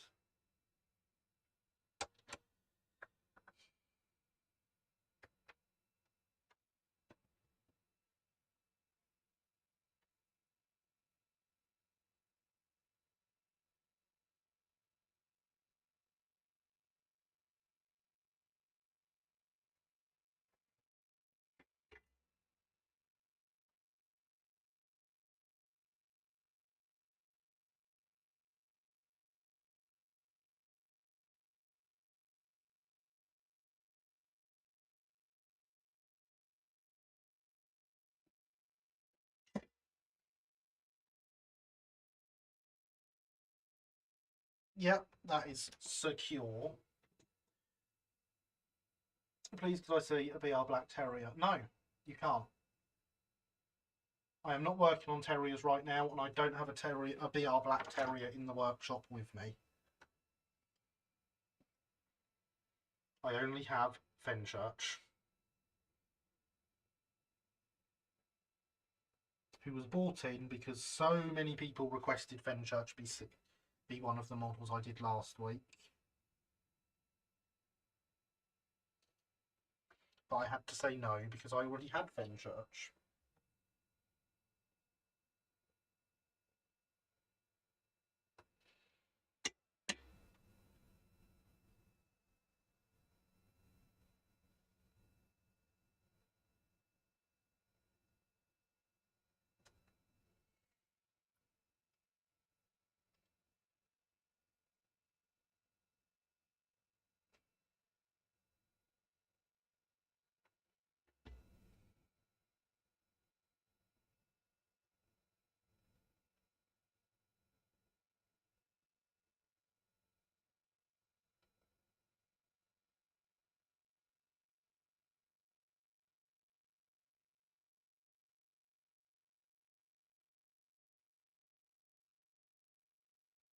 That's annoying. I didn't really want you to come off.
Harry Railway. Serious. You ever see that stuff even with an optical visor on? Wow. Yeah, I'm not gonna lie, am struggling.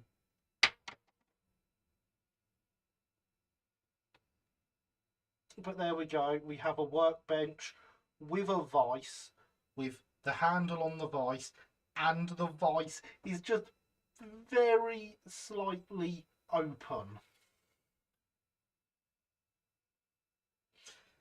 How's that for detail, ladies and gentlemen?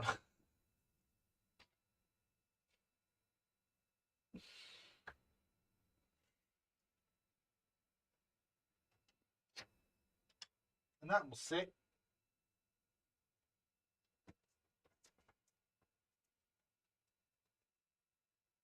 at the back of the shed.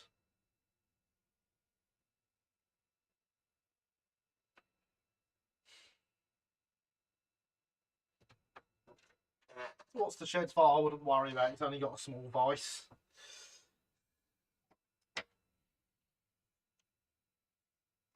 I cannot believe I managed that.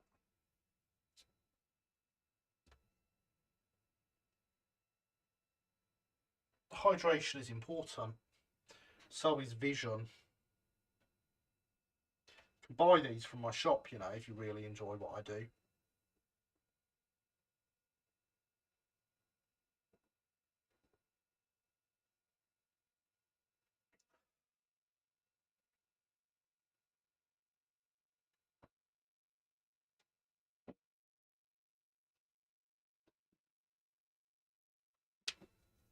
Don't often suggest you should support. There. I can't even talk now. I don't often suggest you should support me, but you know. I remember someone saying something about Engage modelers and things being too small. They are. Imagine doing this in Engage. Crumbs. No thanks.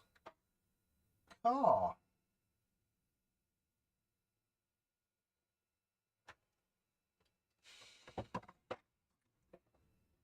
Right, let's see if we can find. Oh, there. Oh, it's JJ and J.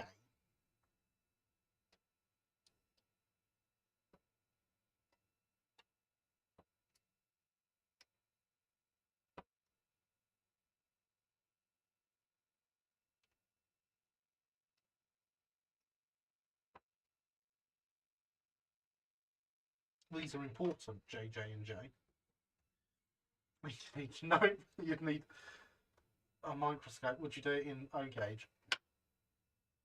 I'm doing it in double O, Lewis. So O gauge would be bigger.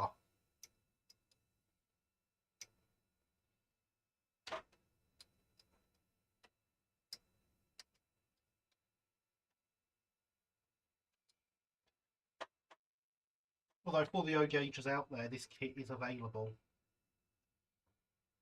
in O gauge.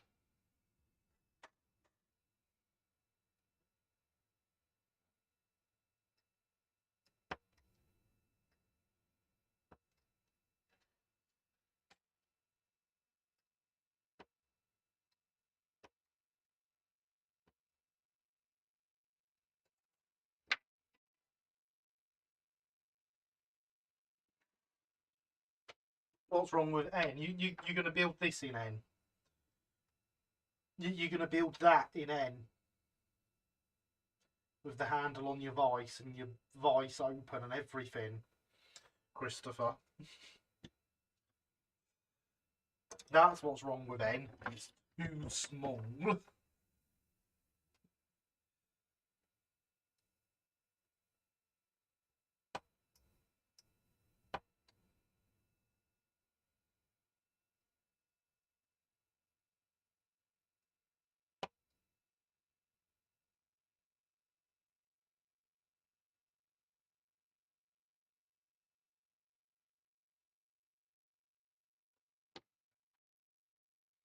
Time to go if my shed requires it.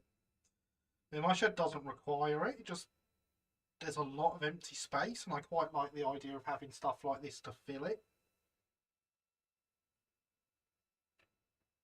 This is an important piece. Can you tell what this is yet? And if I hold this bit up, maybe that'll help. If it focuses.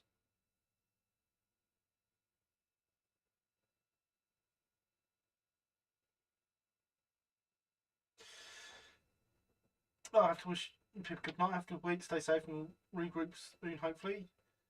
Ta-ra a bit, as we say up here. Okay, good night, Bob. Thank you for coming. Great to have you here, as always. I look forward to having a read of your new thread. Not for me. I'm not keep building the workbench and engage. Well, it's a good job I was asking Christopher then, isn't it? You are correct, Linny. Yes, as I'm modelling a real one, I'd like to represent it properly. That's fair. That is fair, Christopher.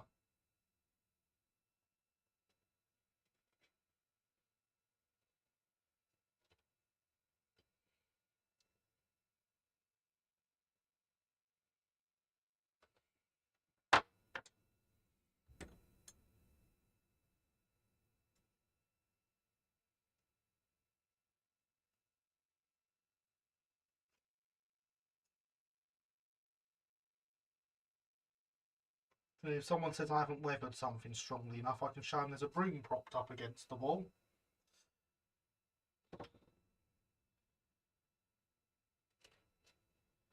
They've just swept up.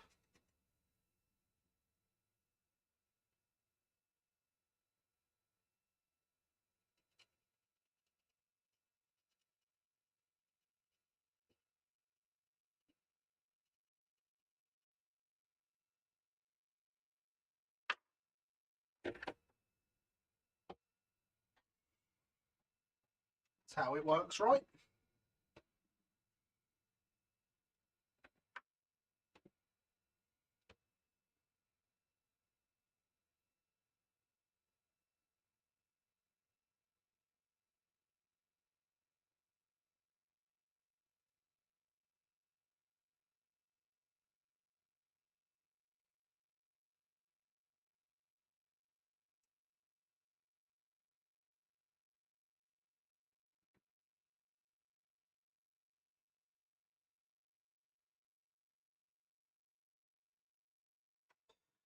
Do you have the broom's original handle? No, it's 7 handles, 10 heads.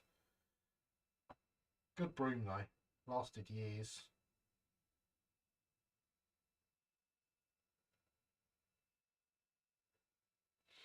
Do they fancy giving the shop a sweep? No, but someone really should. Trying to drop hints, are you?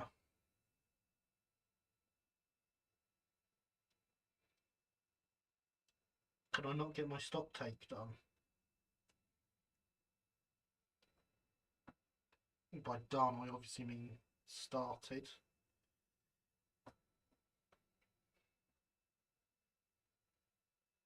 17 heads, 14 hands, I'm still saying broom back. I've hit everything.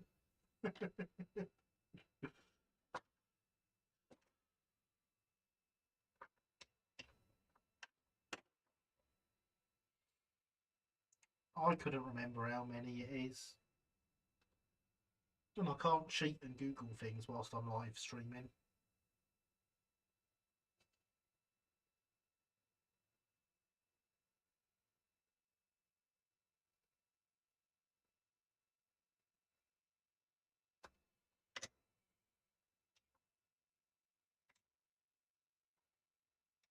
There's a tiny bit of brass from my cleaning pad on here.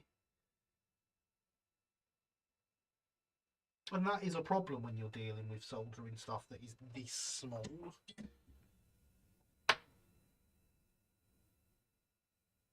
Anyway, back to the figure painting. Need to decide what colour GSR station uniform is. It's Humbrol 104. It's quite a nice deep blue, which was a common colour for railway uniforms in the early years of the 20th century. Red neckerchiefs, white shirt, black caps. Plenty of stock to price. I've already done quite a bit of it. There's stuff ready for you when you get in there on Tuesday.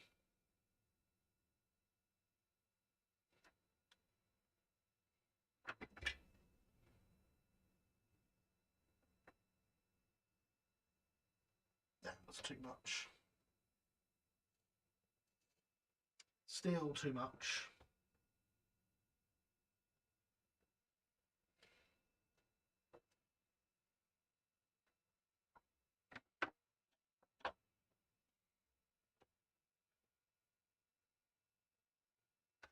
Oh, it's there. Even you could see that. No, don't melt the shed.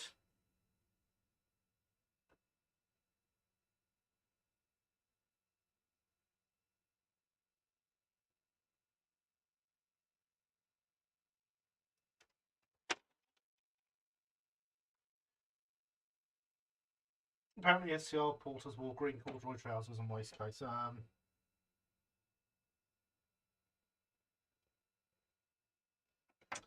Yeah, don't do that colour.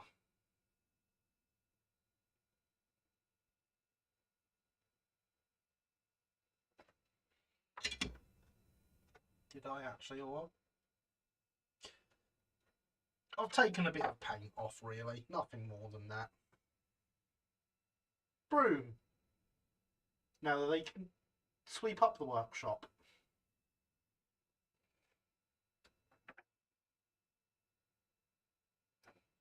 Stands up by itself and everything. Not that you can see because it's so small, but it does.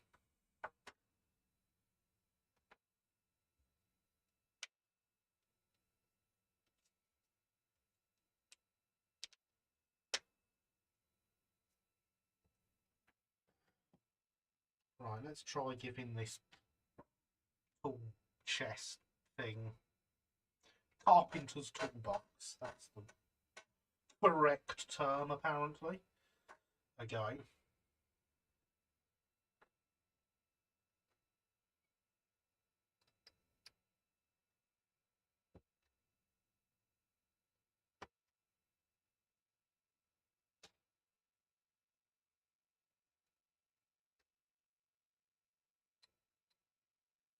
Bit mean when your half-etched line isn't there.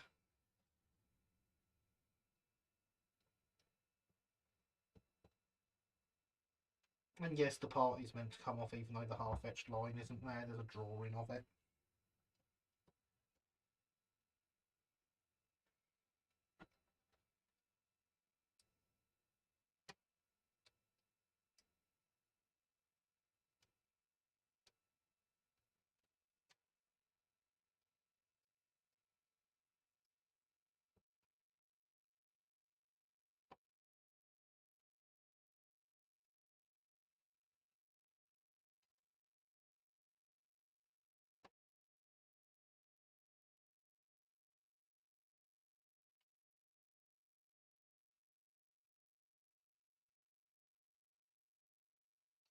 Wow. Painting corduroy easier than painting tartan. It's for red flag, seemingly red line hats. Could be confused for a red flag, seemingly red line in the hats of some company station staff uniforms, so it could, if necessary, be used as a danger signal. Presumably red flag petticoats were not standard apparel for station masters. I mean that makes sense as to a reason why Brighton staff had red neckerchiefs. And various other companies.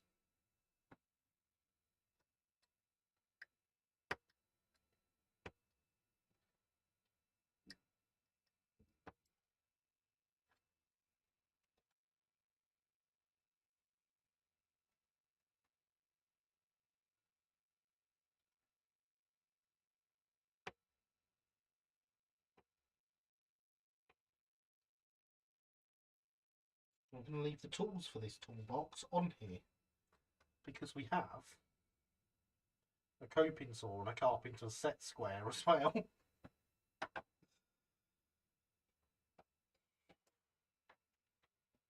In theory, the drawers on this work once it's together. That will depend on how good I am.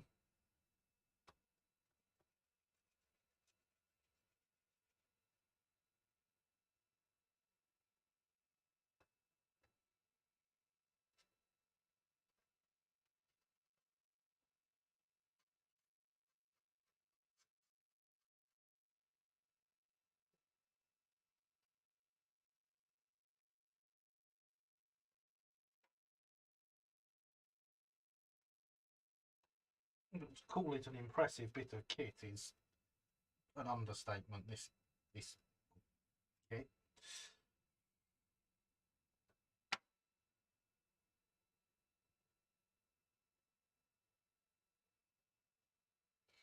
Not that I can make any sense of how this supposedly folds up.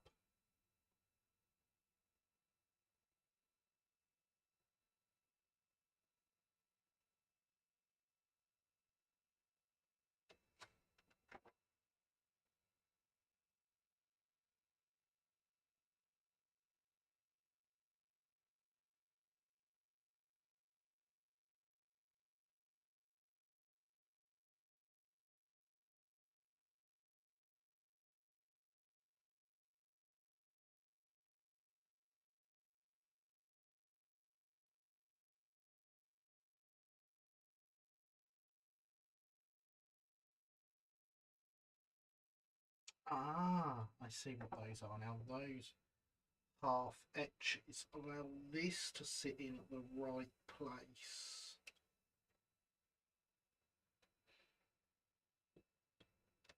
Let's get the bottom section soldered together first.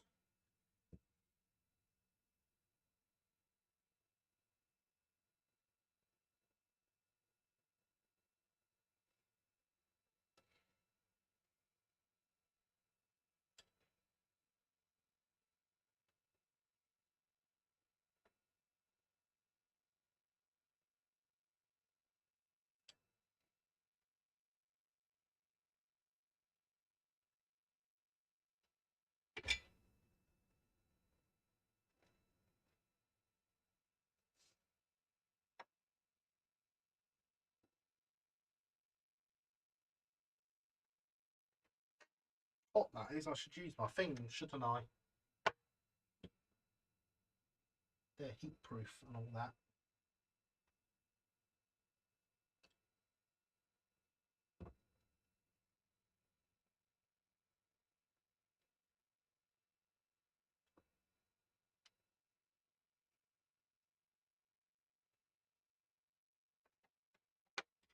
Okay, that's not going to fall apart now.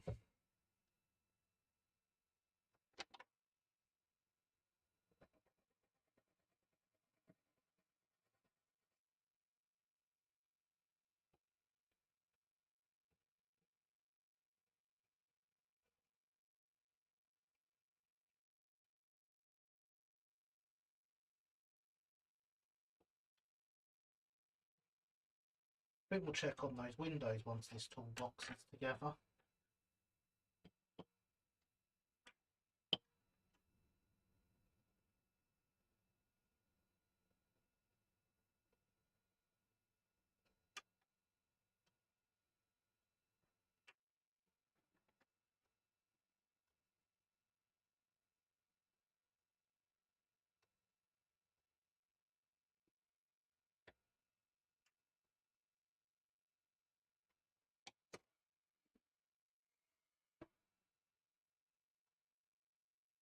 Because that seems like it would be a good idea. As does anything else that isn't soldering the world's tiniest things.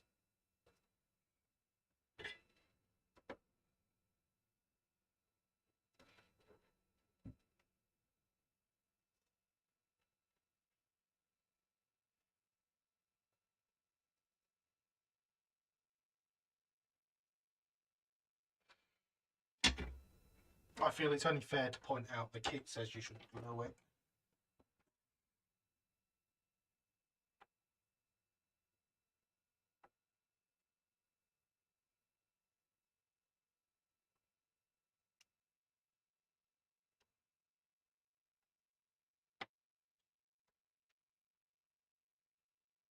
But that's not the sort of rebel I am.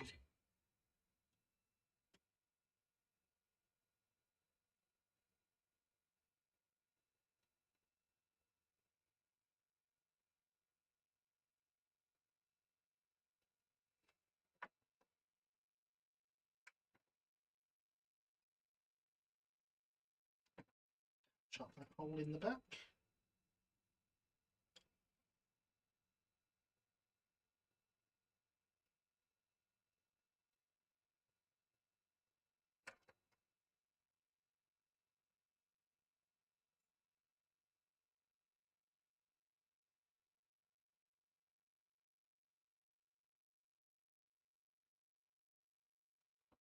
There we go. I agree, Bot. Hydration is important.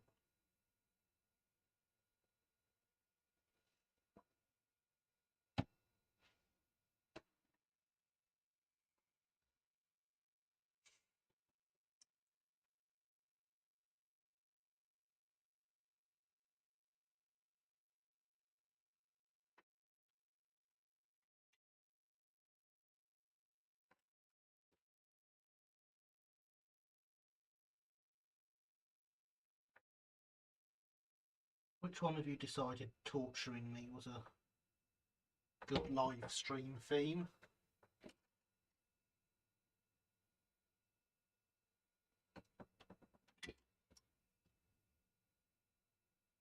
I'm sure it was one of you.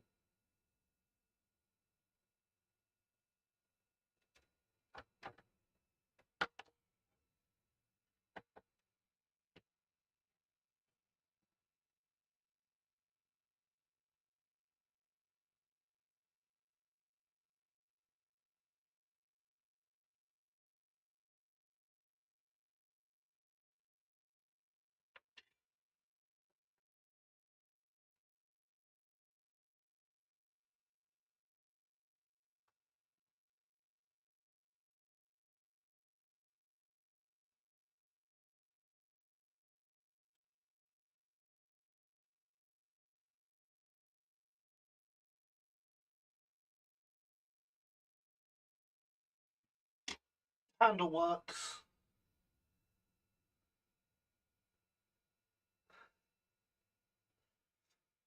For the corduroy, any recorded sound at SL station should have the. That is work. Oh, yes. Yes, it should.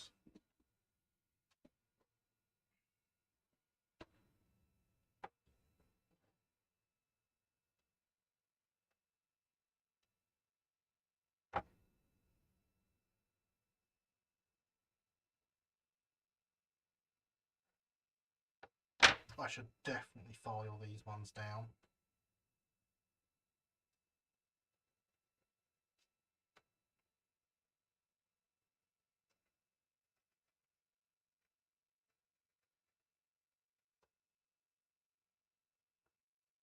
Because I want these drawers to be able to work.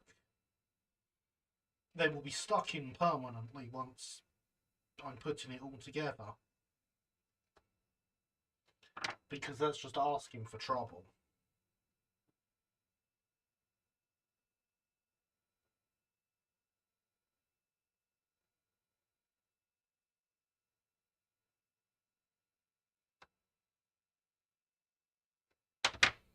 But I want to be able to say, yes, these drawers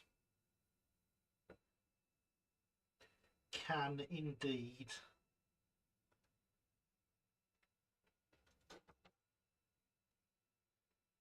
slide in and out.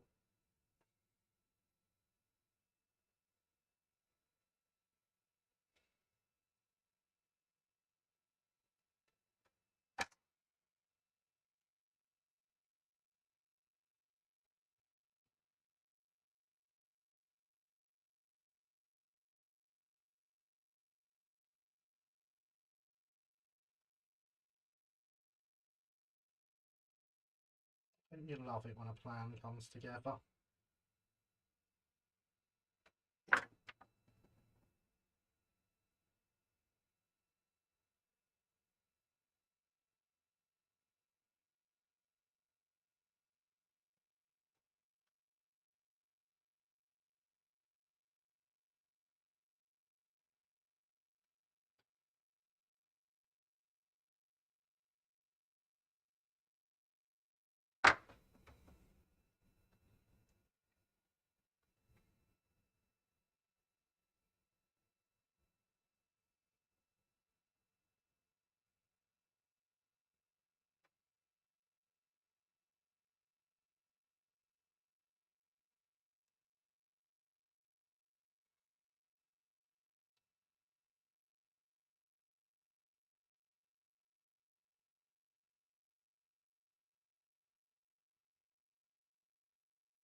There we go.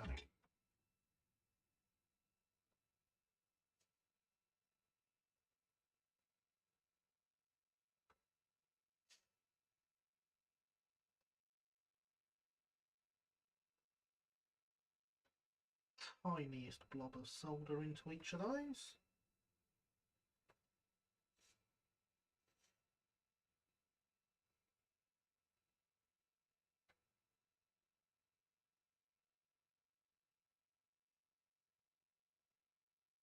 The flux was going to boil over for a second.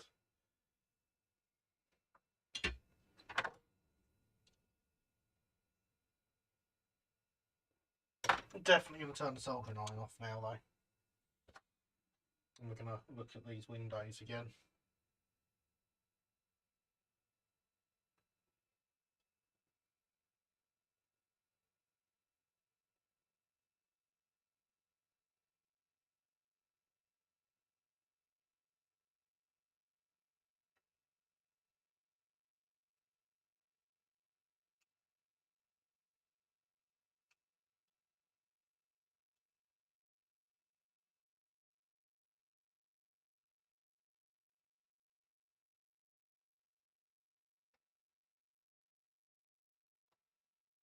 Go in straight, not at an angle.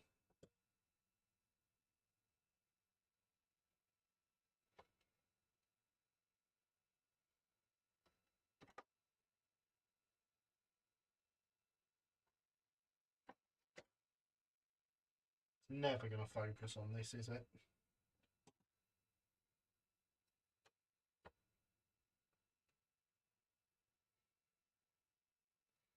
Oh, maybe it is going to focus. And the drawers do indeed slide in and out. How's that then?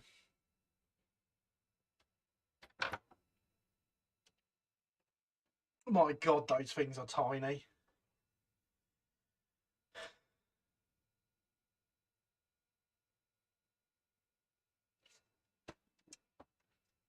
I'm quite proud of myself for managing that.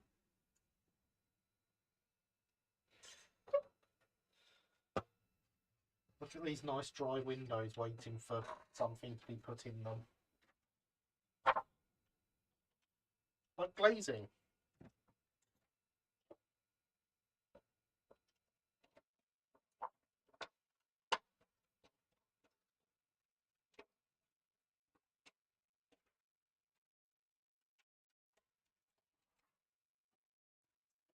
Need some miniatures. Well, that's the thing, Paul.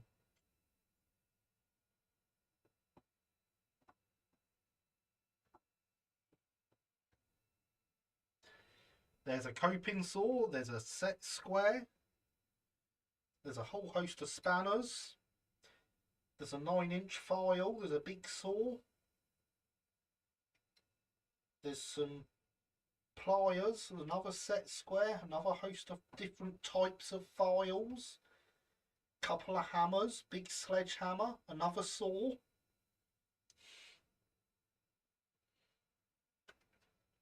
All the tools are here. Yeah.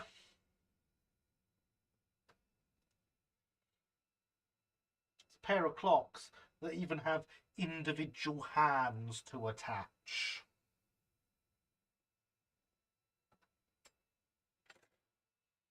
And the hammers, the heads, are made of multi-layer etches so that the heads are thicker than the handles.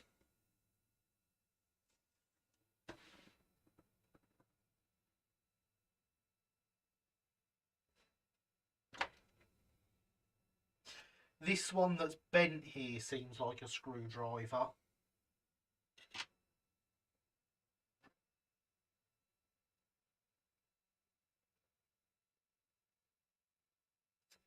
It's got that big old styly screwdriver handle on it.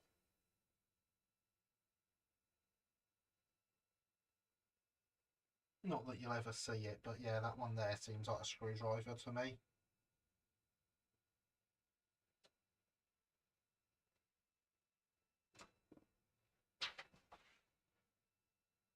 What about nuts and bolts? No, there's none of those. None of those, I'm afraid.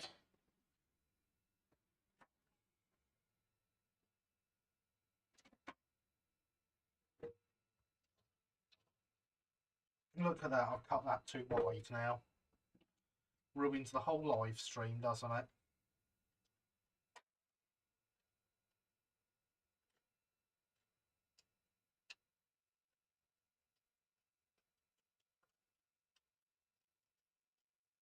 I reckon I've cut it slightly too thin now, we shall see.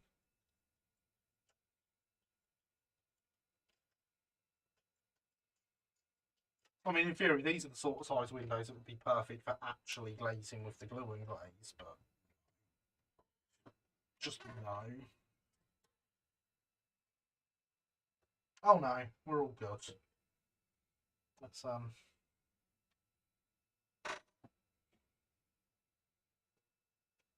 make sure that's high enough. Yeah. Mark it with the knife.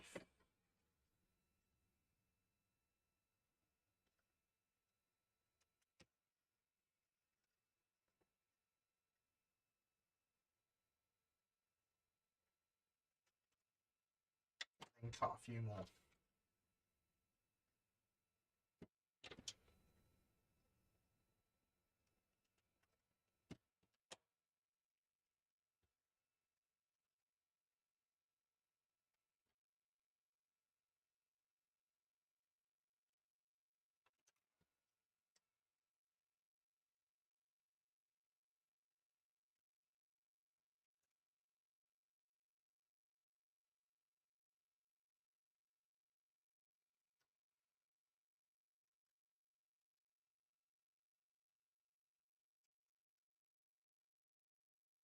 And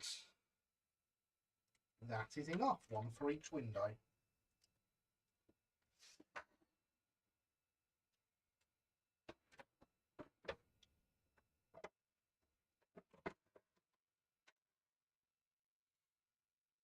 Right, one figure down, you're making much more progress than me. Well, you've cleaned up a layout, I understand. I haven't managed that, so... Swings and roundabouts, Linny.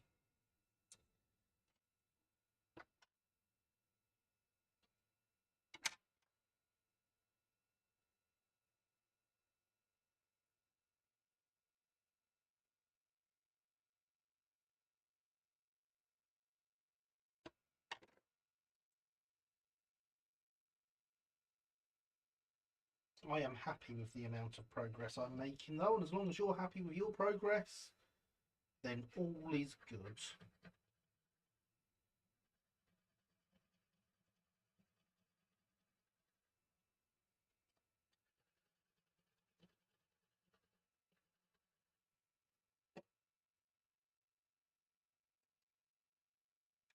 Part of a layout. That's close enough.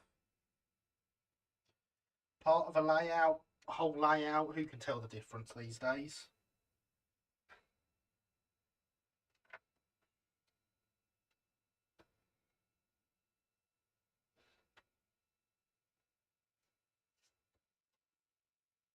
I know I can't.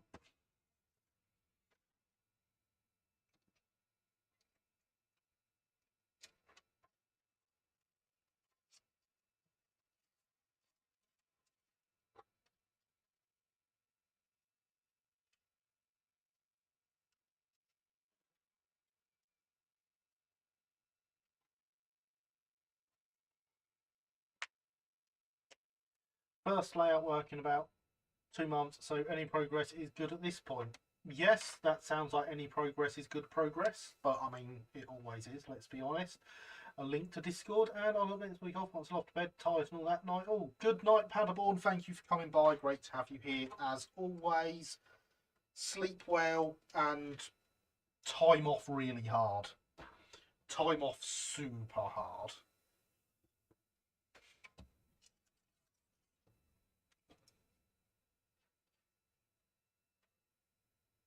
I am, because I have loads of glue and glaze. I'm going to use glue and glaze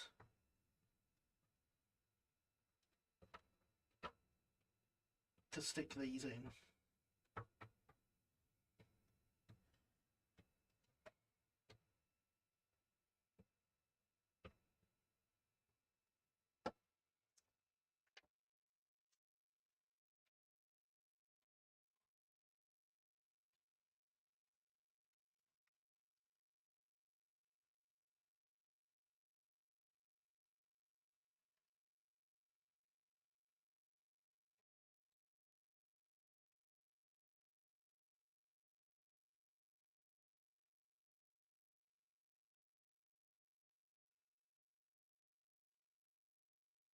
Just like that.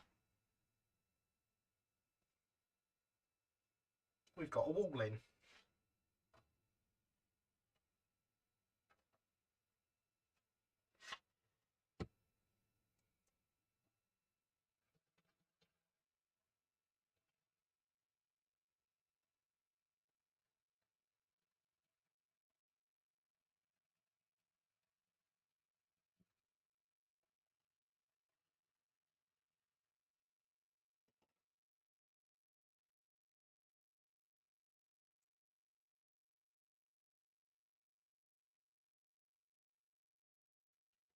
I really could have glazed these with the glue and glaze, the amount of it I've used.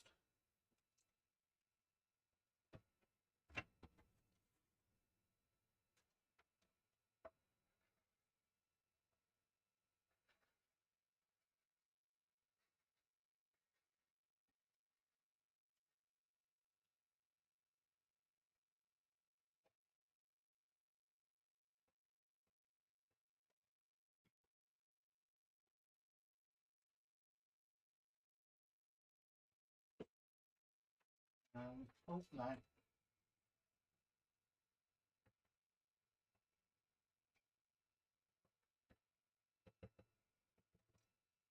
Go on, you can do it, last remnants of this bottle. Don't make me get the other bottle out to finish your job.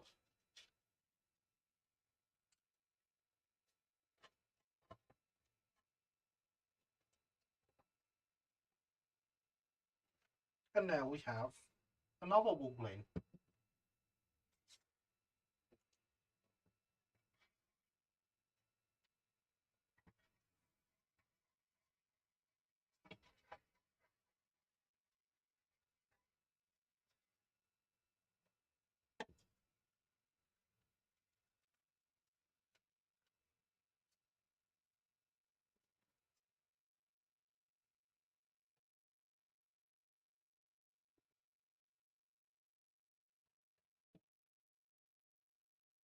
Look at that, it's looking more like a shed already.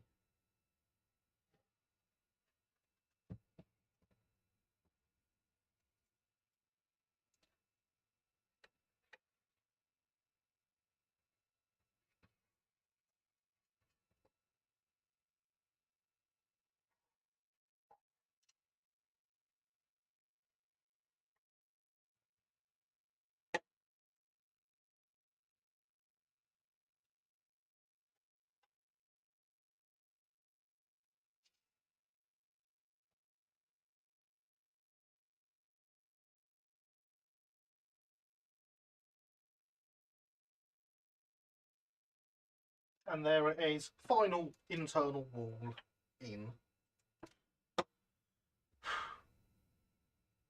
Well, wasn't that good?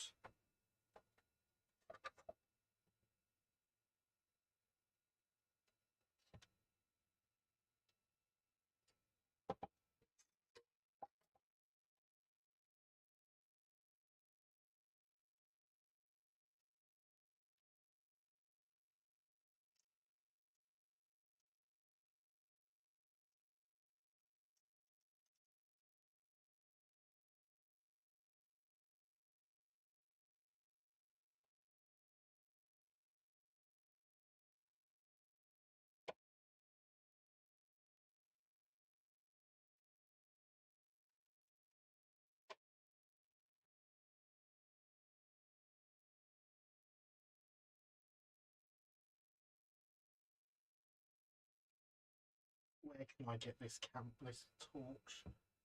There we go. And all our little details at the back. How's that?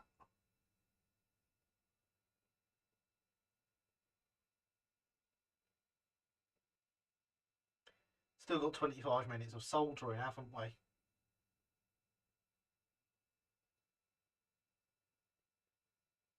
I'm happy with that. Even with the big drip coming down. I knew that was going to happen there. Way too much came out on that front wall.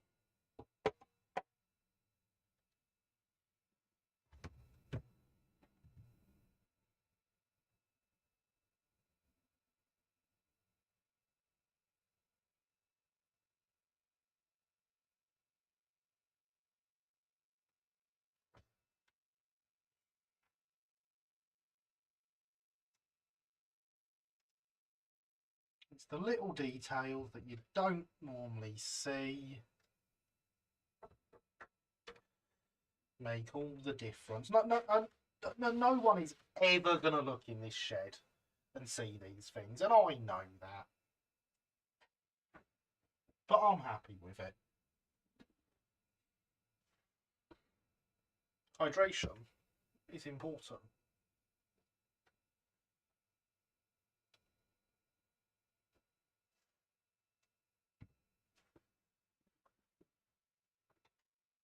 I thank you all for your nice comments. I'm going to turn this soldering iron back on. It turns out I can't get away with not doing these things.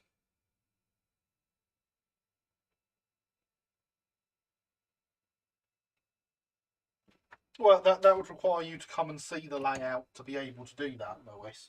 But I appreciate it. Let's get the glasses back on.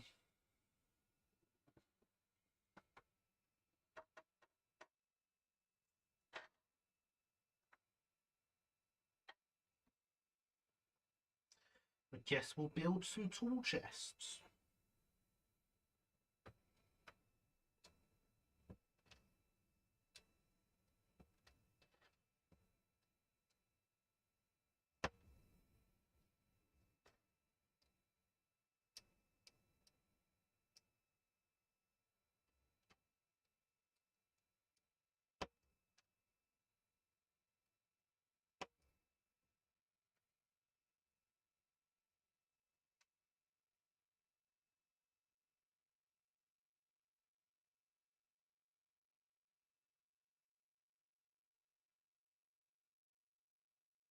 No, not beyond there. I will indeed. That step ladder. There is a step ladder, yes.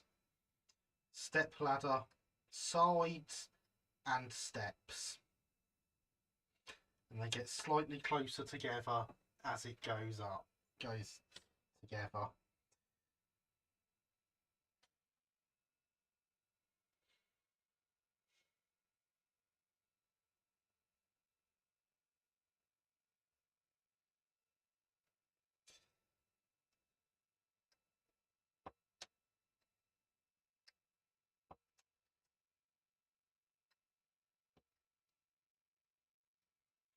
There are part-built woodworking components here.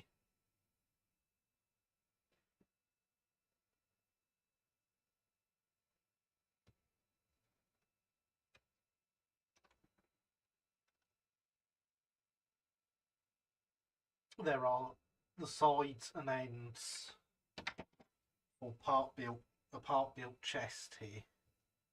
And what would be great is if we could get a focus on a close enough zoom that you can see the detail. There you go, so you can see on the ends of them, they even have tiny little teeth and tabs and stuff cut into them.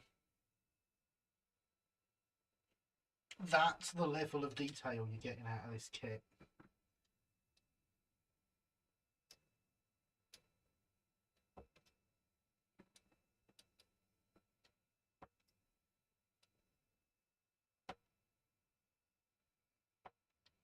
So if you ever find yourself thinking, I've gone insane, I need all the detail, 7 models definitely.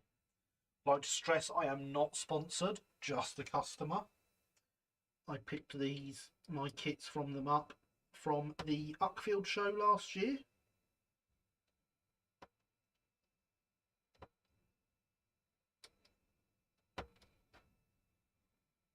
Linny told me it was a good idea. Horse walked into a bar and said, "Why the long face?" Oh yeah, no, I can't do my one of those jokes. I'll get in trouble with myself.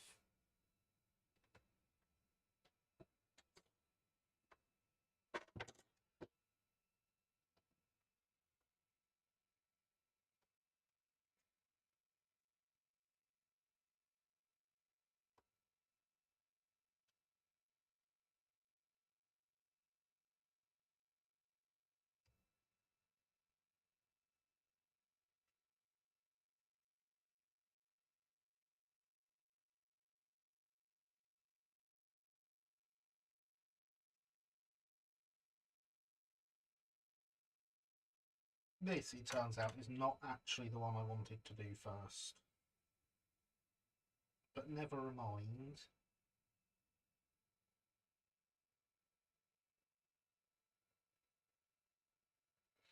Linny tells you many, many things. Linny does.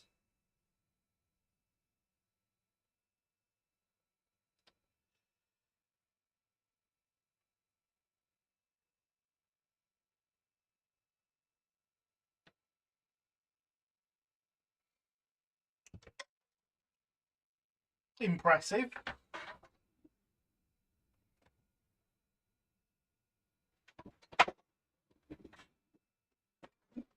We still don't lose anything here, though.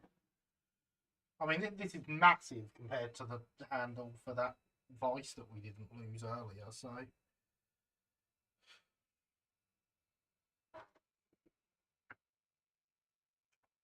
yeah. Would have been annoying if we did lose it.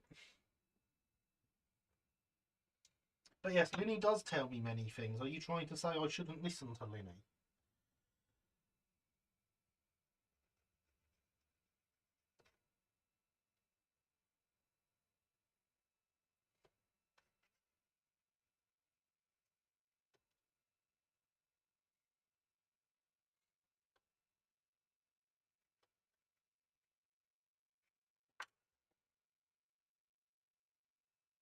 So if that's the message you want to portray here, Linny,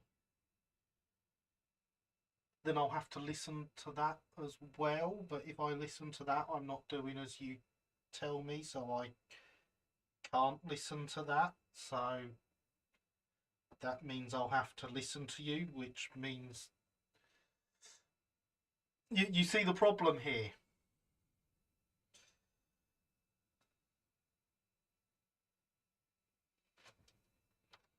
I've put myself in a paradox.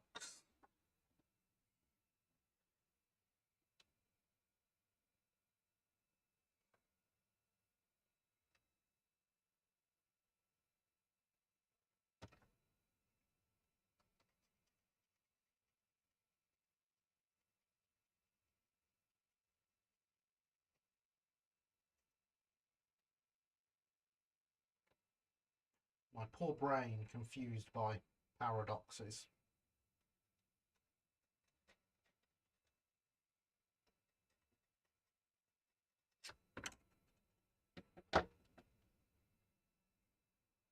But in reality, if you said that, no, I probably wouldn't listen. You're right.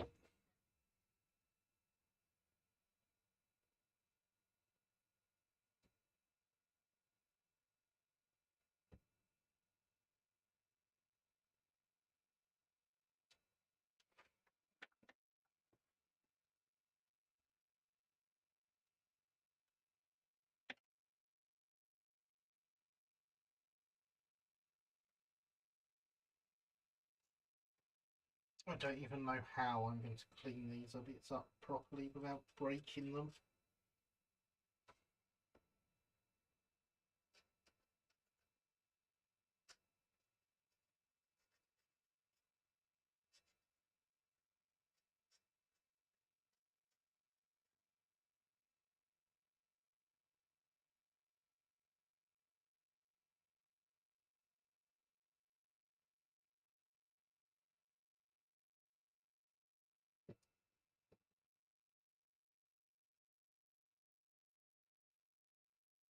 Something about paradoxes then. I'll try. Since you told me to.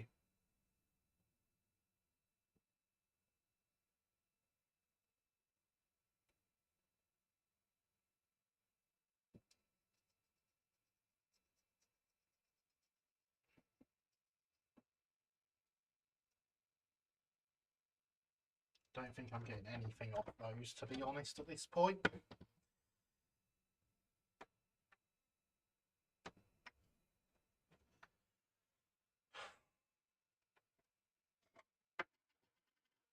Don't you wish you hadn't chosen something so small you couldn't actually see me doing it?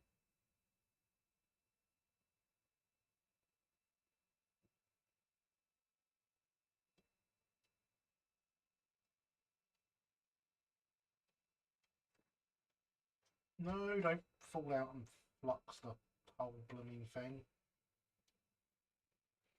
That's not how this works.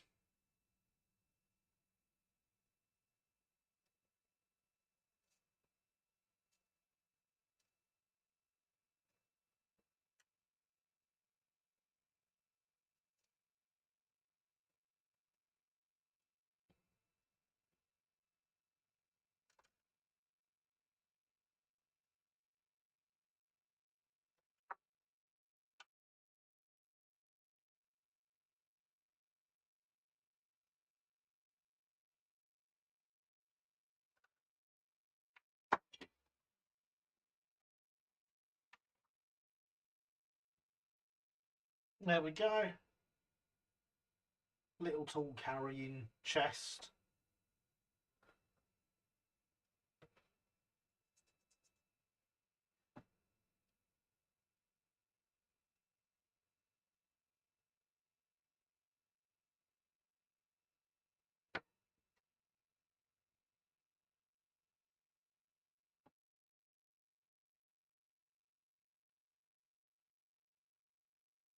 And this is slightly bigger tool carrying chest with, for some reason,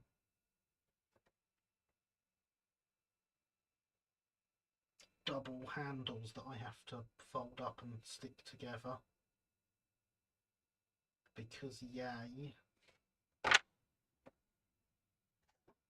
Oh wow, Russian bots are back. Hello, Russian bot.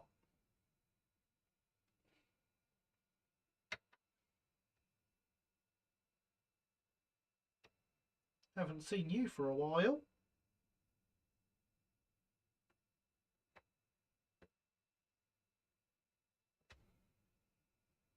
thought you were too busy getting your backsides handed to you.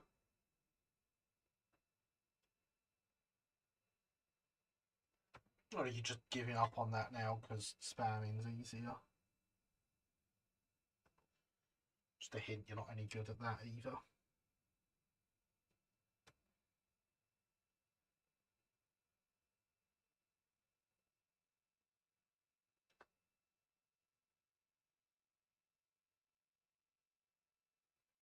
No. In there, that's better.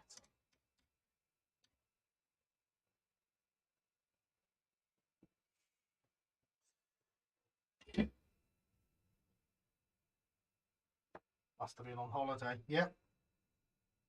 They must have been.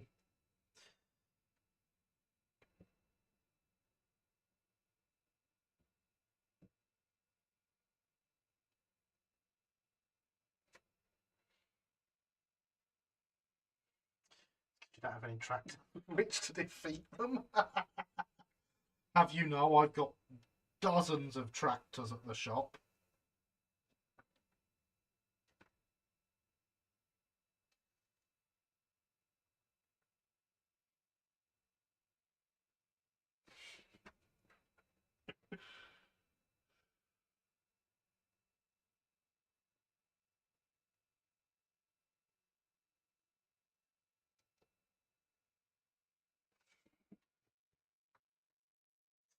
Class 37. No, we do not need a class 37 to defend South Park Quarry. Actually got a tractor kit somewhere, little white metal one. I'll have to build that.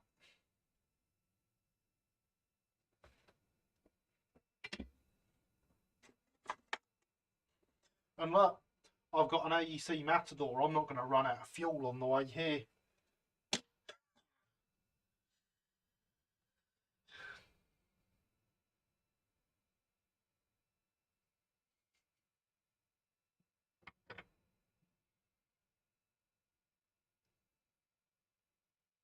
Silly Putin.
They really have ruined everything for themselves, the Russians now, haven't they? They can't even come and spam a small YouTube channel without having the nick taken out of them.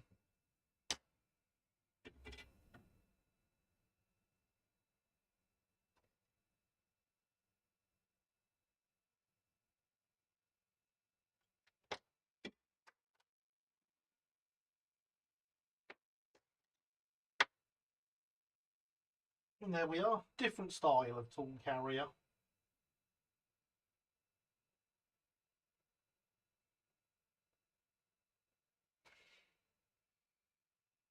Equally blooming tiny though.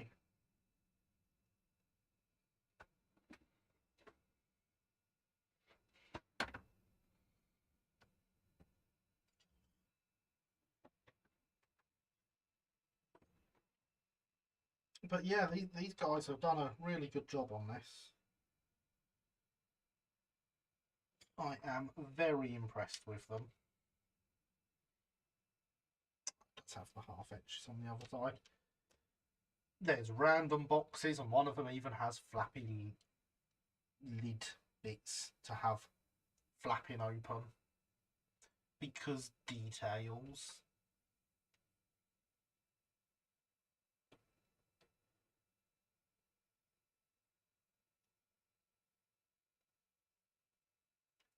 just those, the shelves and the step ladder left to make. But I don't think at 5.2 that we got time to make the step ladder.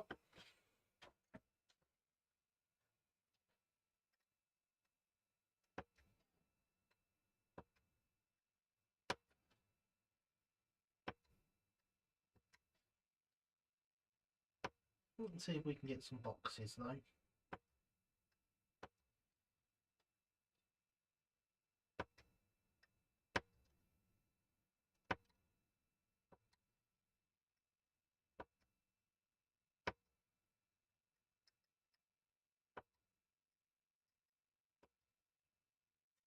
They seem a bit too modern for my primary running period, but I won't tell if you don't.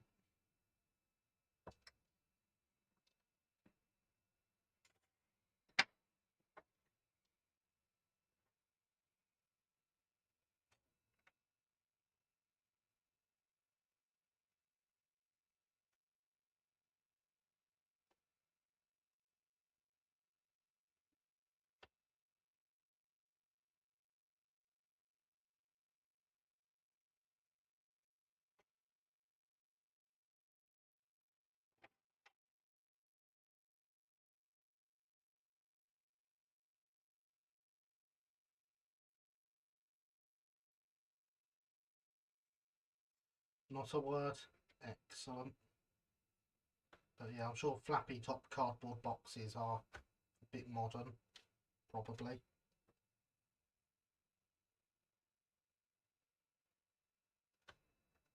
I expect it would have been wooden crates.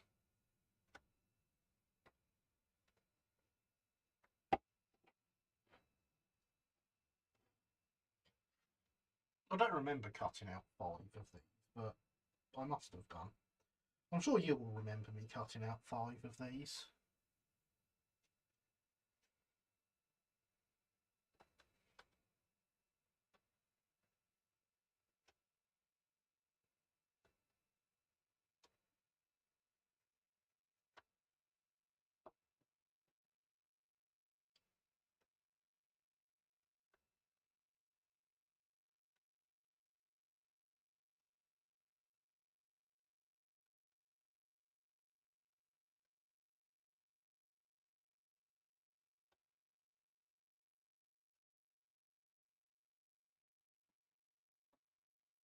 Couple of tea chests probably. Yeah, see, that's the sort of thing I'd expect it to have. Is things like that.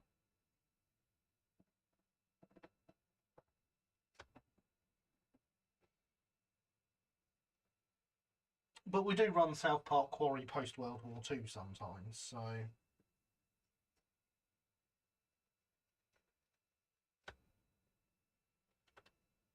it can be forgiven.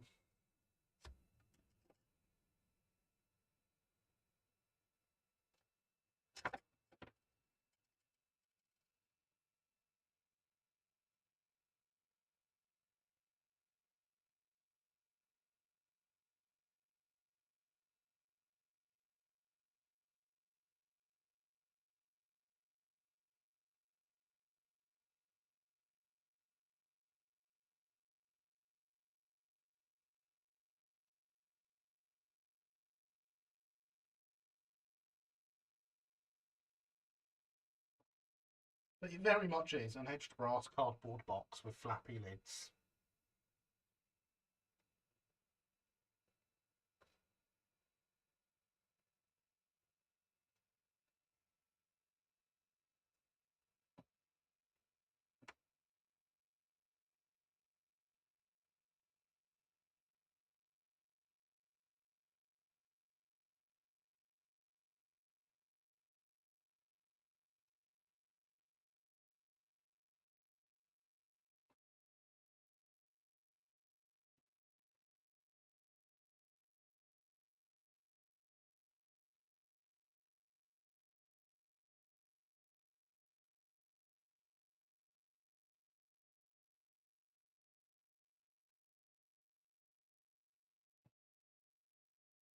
There we go, various different boxes that can be plonked in there to add a bit of variety.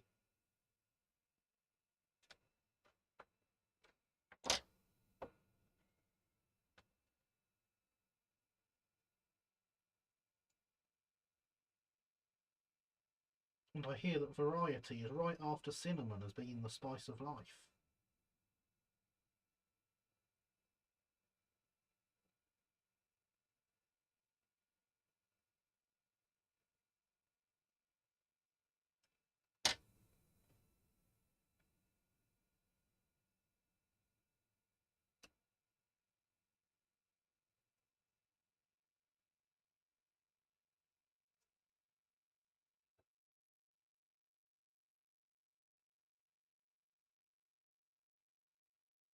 God, it feels like it's taken longer for me to fold these and put flux on them than it's to cut them all out and file them. Because it is now 45 seconds to midnight.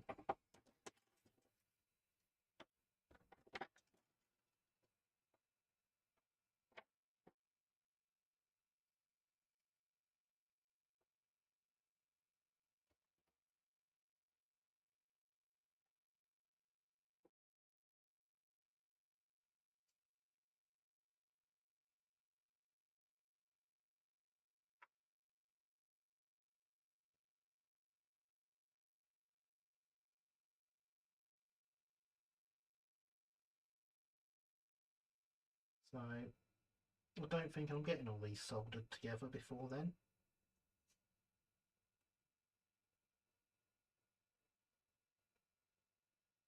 If I'd have started on the step ladder, I wouldn't have even got all the parts cut out yet, I don't think.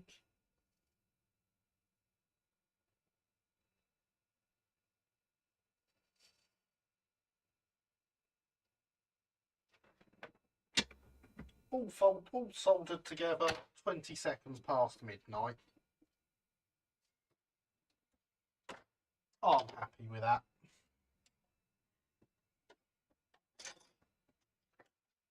Let's get a plain one of these that I've not cut through.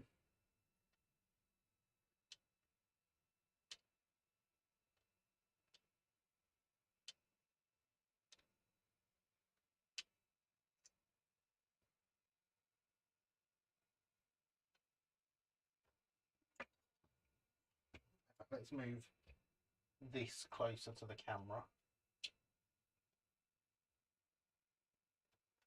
I think we've done quite well there.